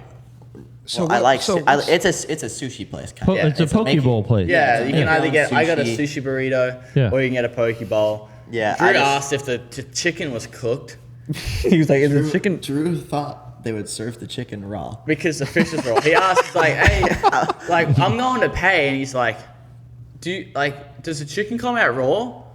Everyone like, No, they don't serve salmonella here, Drew. dude, like he calls it what he say that hubu pokey. Hey, what about whenever he was eating his food and Jett spit out? Oh, they have they got like this boba drink there, and I love it because like a Yeah, it's smoothie like- and you get boba in it. And It's like the Orbeez, and like the Orbeez type things in it. it's Drew, and as Drew, he's a kid, he gets very, very, very, very annoying. Sometimes like he would just need to whack because he's 14. So again, he was going on like ranting on about stupid crap. And He was saying so how bad it was, and yeah, how about this? So I got like a couple of them out and spat like a good 3 to 4 of them on his shirt. He was so mad. the thing is, he's forgetting to mention the boba ones. They come in like a pretty decent sized straw. Oh yeah, And the Orbeez, the boba things are pretty big. and they So fit you can put perfectly in some the heat straw. on it. It's just, It hurts, dude. It's- Like, And this dude, one, you hit him this right one in the was good face. because it was like a popping one, so like it wasn't solid, so it splat. Oh, it's so good. I got him in the face, on the shirt. He was so Yeah, then we mad. got it all over the wall. So is the issue with the pokey place, is the issue the drive time? Like you don't want to be gone for that long, or you got to get back quick enough? We only So went we there went one there the time. day after the hurricane. We actually, before we went there, we wrote down we cut up some paper, wrote down a bunch of different places to go to lunch. Like we probably Put had it like, in a hat, right? Yeah, Yeah. we probably had like, Oh, I don't that's know. cute. There That's was 5 cute. of us. There we probably had like, I don't know, 7 different places or something. We threw them in a hat. We each grabbed one. And I don't remember. We ended up doing like rock, paper, scissors over it. And the Pokey Island was to go. So we drive. Dude, it's 30-minute drive there. But it was fun because everyone's in the same It was fun. I won't lie. It was fun. My order, I would get something different. But I like sushi. I like the Poke Bowl place. So you just didn't like the drive time, yeah, like the distance. I'm not gonna go. I'm not gonna. He doesn't like spending quality time with the lads, basically, in other words. In a Okay, car. I'm not gonna get done doing my motos and drive 30 minutes to go get lunch. I'm gonna do Yeah. 15 minutes and go eat Chipotle. Exactly. But I was just a but day to that answer, we had but time. to answer your question, outside Chipotle, if Chipotle just died, I don't know. Because like there's Subway, there's I Subway, guess. there's you could go to Publix and get a Publix. If there was a fresh kitchen close, if there was a fresh kitchen close, I would go. Yeah, and There's spend a- $30 every time you go I eat guess lunch. we did a couple buy times. you lunch every time. That's not the point. Today, No, that's cap. about That's today? That's yeah, cap. that's what I You said. didn't buy Today I today. didn't. Today I didn't. The one day I didn't. Yeah, and I missed you when we were gone in Cali. I'm like, dang it. Yeah. Yeah, he started bringing his own lunch. Yeah. back home. Yeah, Boys in this exactly. He did- Him he and didn't- Drew. He like Drew's shows up Drew's just the he's like worst. Wallet. a wallet. Forgot it. Drew's the worst. Cause he'll like, can you pay for me? I forgot. Which I have no problem paying for because I know my brother Tate scabs food off of Heather and Ronnie, Drew's parents at the farm. Yeah. So I have no problem. But I liked it. I would like to know. I how have a much problem money with I Drew spent. though, because I always Uber him there, and then he's like, "Bro, can we go to Walmart after?" I'm like, "No, Oh. I'm not. I gotta go back. I gotta drive an hour back to Claremont. I'm not taking you to Walmart. Walmart's across the street, whatever." And he's like, "Dude, I know what I need to get. I'll be in and out." I'm like, "No." I'm like, "What do you need?" He's like, "Oh, I need to get a screensaver for my phone." I'm looking at his phone. Screensaver's fine. I'm like, "Dude, no." No, dude. The privacy screen. He's like, "I'll give you $4." I'm like, "No." What does $4 even give you? Freaking not even a gallon of gas? Not even a gallon. Dude, I take him. Gallon and a third? I take him everywhere, and he's always complaining. I'm like, You always Drew, gotta just do wait stuff till you when get you your can. license, dude. You're driving me everywhere, and I'm gonna get in your truck, turn the AC on fully, because like my truck's old. So if you turn the AC on, and It apparently I'm goes going up a down. hill, It dims the lights down. the battery he choke. said it goes through his gas. He's like, don't turn the AC on, it goes through my gas. It does, dude. Like Cole, like the other day, we had It kind of does. We had a Cole. It was Cole and then Drew in the middle, and I'm driving. We're driving to lunch, and Cole's like sweating balls. He's like, "Dude, turning the AC on full blast." I'm like, dude, roll the window down." And dude, I'm looking like at a light, right? That's terrible. Next thing you know, Drew turns the AC on secretly, and I feel it. I'm like, "Oh no, dude! Like, give me $10 of gas, and you can run AC." He's like, Man, you can't batch on Drew. He's not here to defend himself. No, we can back. No, we him. can. back on him all the We time. can. We do Drew it in deserves person it. also. We Yeah. do it at him. So Drew's like our little kid in a way, but we get to bully him because it's like we're his parents. "Yeah, yeah, because Without- he looks up to us, so we kind of like Yeah. make sure we keep him in line with certain things. We're trying to get him in line. If you We know, keep him humble. If you know Drew, he's a pretty hard-headed kid. He's pretty cocky. pretty cocky." Very- That's for And like Pretty, we're very. one of the times me, Drew, and Ayden, we were driving back, and Drew was talking shit. We're like, "Dude, just wait. You're gonna get a reality check one of these days." And he's like, "What's a reality check?" I'm like, Exactly. You'll see. You'll see. Nah, I always Just wait. like, Just play. wait, Like, wait till you turn 16. and Drew's like, I mean, it's 18. me and Drew Turn always 18. like arguing back and forth, and I'm like, "Dude, you lucky your parents paid me to hang out with you." And he's like, "Oh yeah." I'm like, "Yeah, dude. The only reason I'm hanging out with you because your parents paid me." And he gets so butthurt. That's really nice. I just give him crap. I'm like, dude, I don't even want to hang out with you. You just jump in my car. I just put up with you. What? What? Guess I look at his face, but no, we give him crap. He's a good kid and definitely a talented kid on a bike, and I think that's what sets him off as very Yeah, cocky. the thing is, Drew's because he knows he can outwhip us all. Yeah. Drew's he's a good rider. He's gonna be good. So I feel like he's pretty hard headed about it. He gets pretty cocky about it, but at the same time, like, dude, there's a line, and we've been there, and we're just trying to teach them how to be more respectful and humble to a point. We've been in restaurants where he's forgot to use his manners, and I've gave him a quick. We smack them hard. Like, I always whack him on the back of the neck. I don't do back of the head. I back of the neck. Just whack. hey, this weekend actually in Daytona, dude, dude, we were in Wawa. Dude, he hit me, and I backhand him like this right in the face, and dude, he got so mad, and we just like slapping each other in front of like everyone in line. It's like the movie Step Brothers. Like they're in a gas station. Just the biggest thing, like slapping with each other. he gives it back to Ayden a bit because he hangs out with them all, but with with Chance and I, he like for some reason like if I whack him, he whacks me back, or like goes to do something. I'm like, do it, see what happens. You know, stop like it'll be he's like, you wait, I'm gonna be taller than you one day and be there. I'm like, you still ain't gonna do anything. I'll still take you down. And like he never very rarely whacks us back a lot. Because if he does, we always whack him back hard. Or it's like if we go to Chipotle and he has a bag of chips, I'll go steal one of his chips. He's like, I paid for these chips. I'm like, you can just stay here. You can walk back. I don't have to give you a ride back. Yeah. Like, you can just stay here if you want to. Well, I know we're talking about lunch, and Chipotle is the number one go-to for your guys. But I was 7 on the food. Whoops. outside of the lunch with the boys, what is your go-to meals? I mean, I'm talking race day. You were talking about making sure you eat X amount of calories, staying, keep that up throughout the race day. But even at dinner throughout the week, I mean, what's some of the go-tos? Like couple favorites. Right. I mean, for me, I kind of bounce back and forth. I mean, I don't eat red meat the night before I ride. Probably just down the chicken and the salmon. Throw in broccoli, throw in some potatoes. Just kind of carb load, trying to get everything you lost during the day back in. Like race day, I'll mix it up. I'll go with salmon or chicken. Sometimes salmon's a little bit easier to get down. Sometimes I struggle eating, trying to get food down before I ride. So like once I get it down, it's fine. It's just getting it, eating it is the problem. So. You all right? Getting it. Ayden, what do you get down the best? What do you hey, Ayden, what do you get down on? I don't know. I'm kind of easy, dude. Like, dude, what? You kind of get down on anything? Anything you want. Kind of easy. That's not even bad compared to what you said earlier. When we were talking about me between Daytona, like, yeah, I smashed. Yeah, I'll smash that guy. I'm like, what? Hey, pause. But back to what I was saying, it's just like chicken, what down easy? chicken, broccoli, avocado. Something just light, but just sometimes pasta, get a bunch of carbs in you. Do you have a cheat day? Chick-fil-A Friday. Chick-fil-A Friday. So that would be the But, cheat. Yeah, but if we're talking race weekends, no cheat. But I mean, obviously now I got 11 weeks till outdoors, so I'm not gonna go off the regimen. But I'm gonna have Chick-fil-A Fridays. But you're not going to slide in like a piece know of what? pizza or a cheeseburger. Cheeseburger's I just- fine.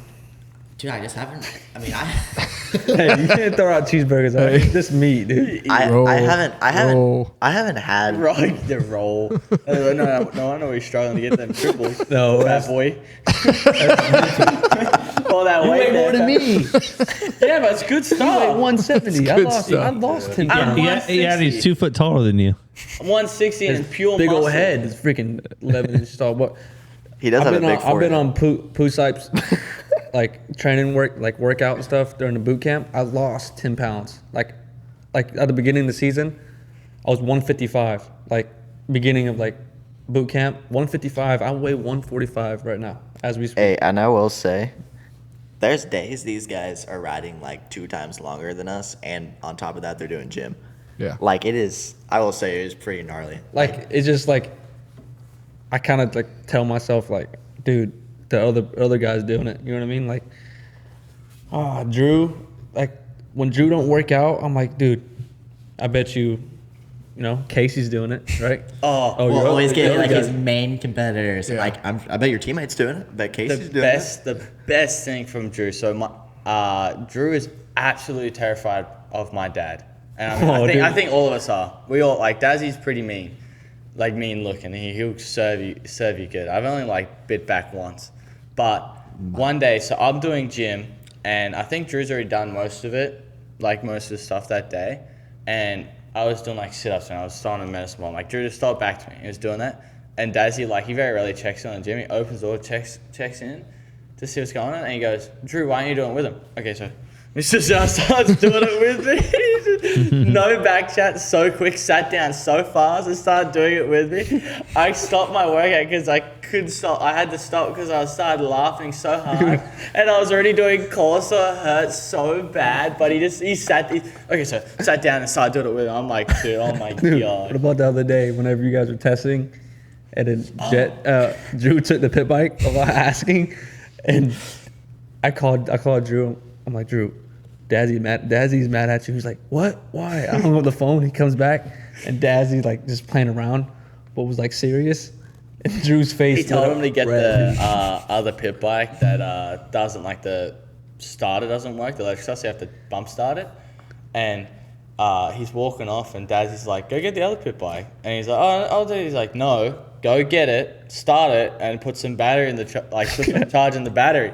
Okay. And Drew's like, "What did I do?" He's like, "I didn't do nothing." I started laughing so hard because Drew's face gets so red up. He gets like, it's like just seeing a ghost. I mean, like no one else has like control.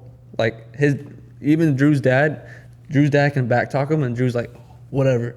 Dazzy just like sets him straight, dude. Drew's like, it's funny, like all the time. Like if we tell him to do something, like even like for me, like I get up him and he'll take a few Yeah, give me $5. Yeah, give me $5. Whereas Daz, before he even finishes the sentence, is okay.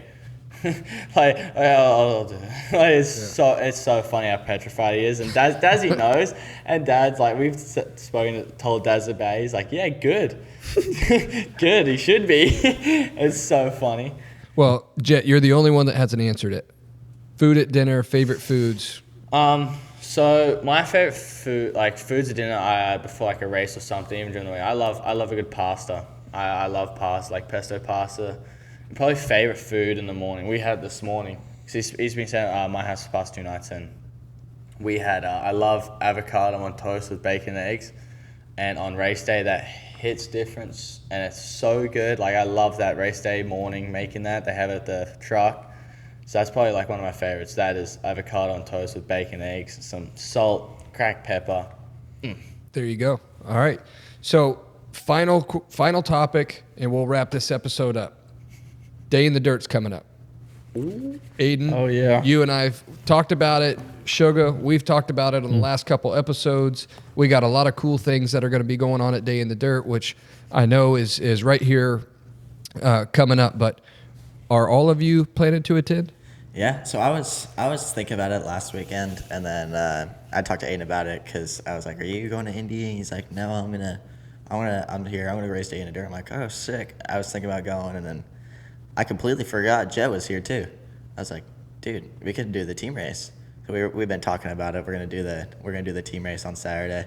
Obviously with me, it's like we go do it. It's like I gotta check with the team, Dad. Yeah, it takes a whole. It's a bit for me. It's like a big process. You have a lot of people to check with before. Yeah, I you do that. gotta check with a lot more people to try and do something. Yeah. And And then finally, you're I also- asked Daz, and Dad's like, "Yeah, sure." I'm like, I was using the top shot. I can't run down.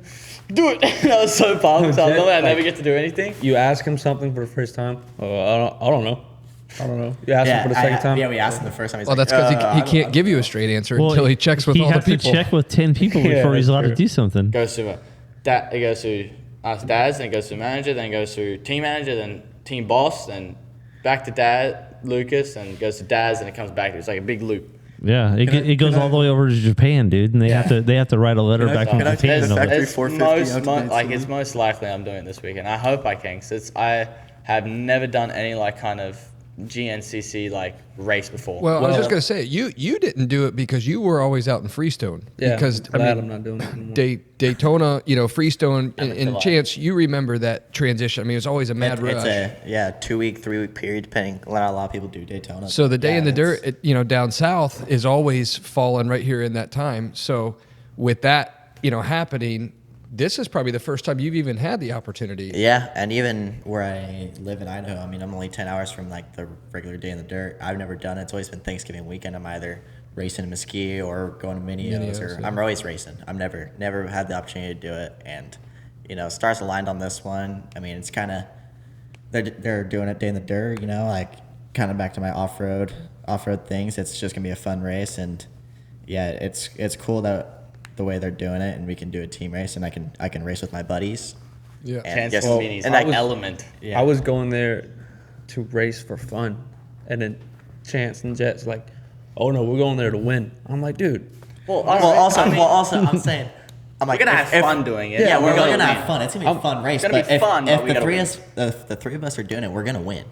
Like, well, we you have gotta to think, win. Listen, you guys are gonna be on new modern bikes. I'm on a 1999 125, right? Well, hold on. 250. Did you Take check it with your right, boss 250. about that? Because you told us you were gonna race your 250. No, I said if you want to win, then that's the best way to go. That's Then I we mean, should go 250.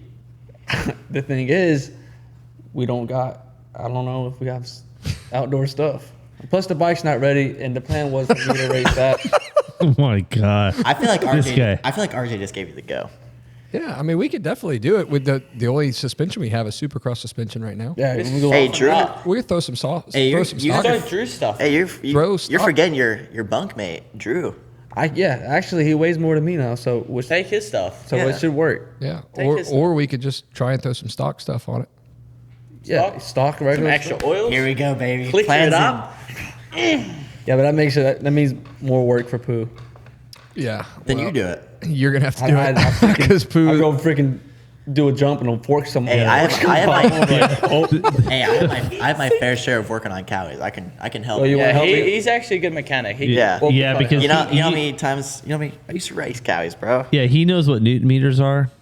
What's know. a hey, what's a Newton Newton meter? 48.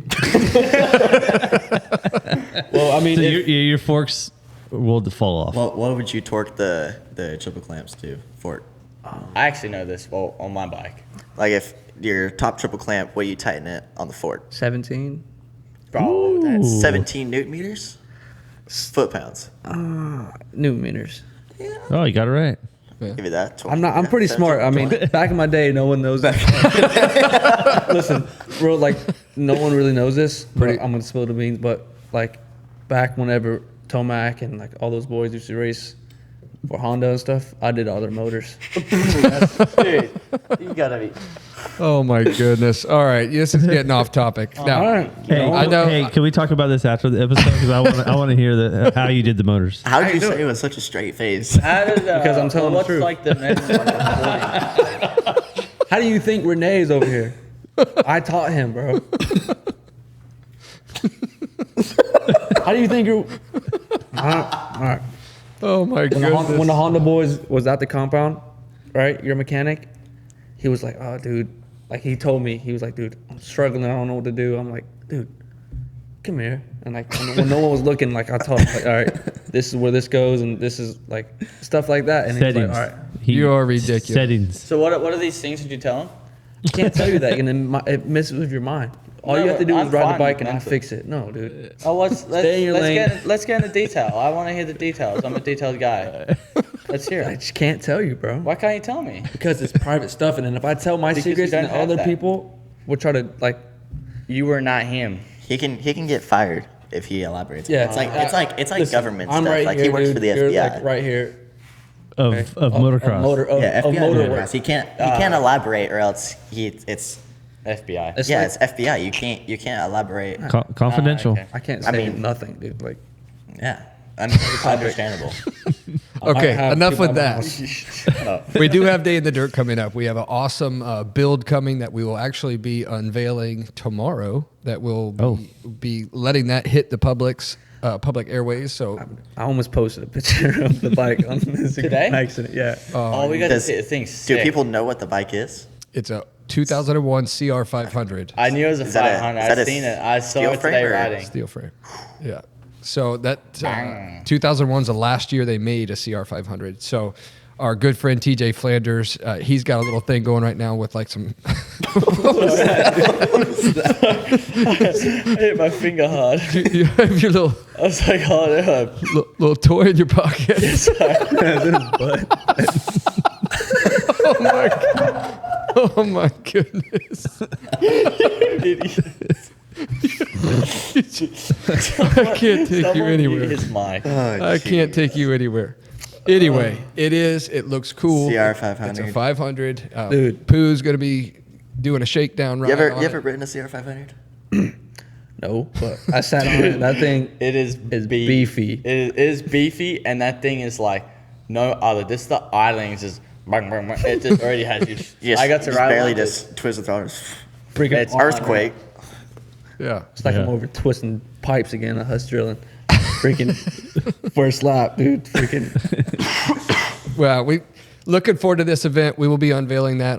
Again, I was heading that direction before you went with squeaky voices and everything. Our good friend TJ Flanders, he's got a little thing going, Sasquatch Built Bikes, and he is the one that's helping us with the build for this 500. And we got a relationship going with Red Bull in this event. I know, Jett, with you and your relationship with Red Bull, I assumed that you would be coming by for the weekend, but didn't know if you would be there for the duration. But Yeah, I definitely knew I was going to be there, but hopefully you Get get to to ride ride it. We it. don't know yet I'm if saying he's it. racing it. If 'Cause I'm racing. He just said, he told me, yeah, I want to race it, but You haven't you have approved it not yet? signed up or anything. So you have to go there. I'll either be there with my Jet's bike. forgetting that he knows people. Yeah. Yeah, I'll either be there. If I could sign up on the day. I mean, Oh, yeah. one of the main You can. sponsors is Red Bull, so Well, we should be yeah, but should be okay. You should be okay. But what I don't understand is like the platform of the team race. So what is it? Like, He's talking like the one we're gonna do. Yeah. That's what the Yeah. one you're talking. so what, It's a destination style, so all three of us are racing at the same time. Yeah. Like technically we're racing each other. okay, but We're yeah. lucky we're on the same team. I'll take your phone. But basically, I mean, whoever the teams are, Yeah, I don't really know how they're doing it's- it, but basically it's a destination style race. Like we're all, Best finishing Yeah. format. The better you finish, which means we have to individually, finish all 1, 2, goes. and 3. 1, 2, 3. I'll be Yeah. first. Yeah, definitely at Dade City. You're the Dade City hero. You're on the billboard. Yeah, you are. You're on the Yeah, billboard. I've been on a billboard twice. Yeah, you are. I went Mr. to the literally- woods on accident. You're literally the Dade All City right? local. I jumped the berm in the woods. I know those woods. That is Mr. Dade City. We are looking at Mr. Dade City right here. Yeah. He's You know, the one face time we're of Dade going City to back to Motocross. his house one day, and we stopped like at that kind of crossing to go to his, and we stopped there. He points at the sun. He like nods at it. What? It's me. See who that is? On the Me, billboard. 2016, baby. He's like, "Where's your billboard?" Dude, I couldn't. I couldn't. We'll let him take it. We'll let him take it. But But now. overall, looking forward to a fun event down at the Day in the Dirt. I appreciate all three of you guys for coming on this episode. Mr. Chance Hymas, Jett Lawrence, Ayden Shive, Sugar Shane. Yes, sir. We're going to wrap up episode 23 because we have a pool bet that we have to settle real quick. Tonight. Yeah, these two have a pool Oh, table. I've been staring at those chicken wings this whole time, dude. Oh, we got some chicken wings we Pretty got to hungry. eat. We got to see what you can get down on. I get down on his cheat chicken days wings. every day. Yeah. Fire. Well, I appreciate all of you guys for taking the time out of your day to be here. We greatly appreciate that. Look forward to seeing everybody at Day in the Dirt, and we're going to continue on with these things. Good luck for the remainder of the season. Jett, 2 more races for Ayden. Chance done with Supercross, but obviously good luck to you in the outdoor series. Yeah. So Thanks for having us on. Thanks for letting us be us and screw around a little Yeah. bit. It's Oh, It's yeah. fun. No, Oh, we that's appreciate good. it. Thank you so much. that's Sir. good. Enjoy, boys.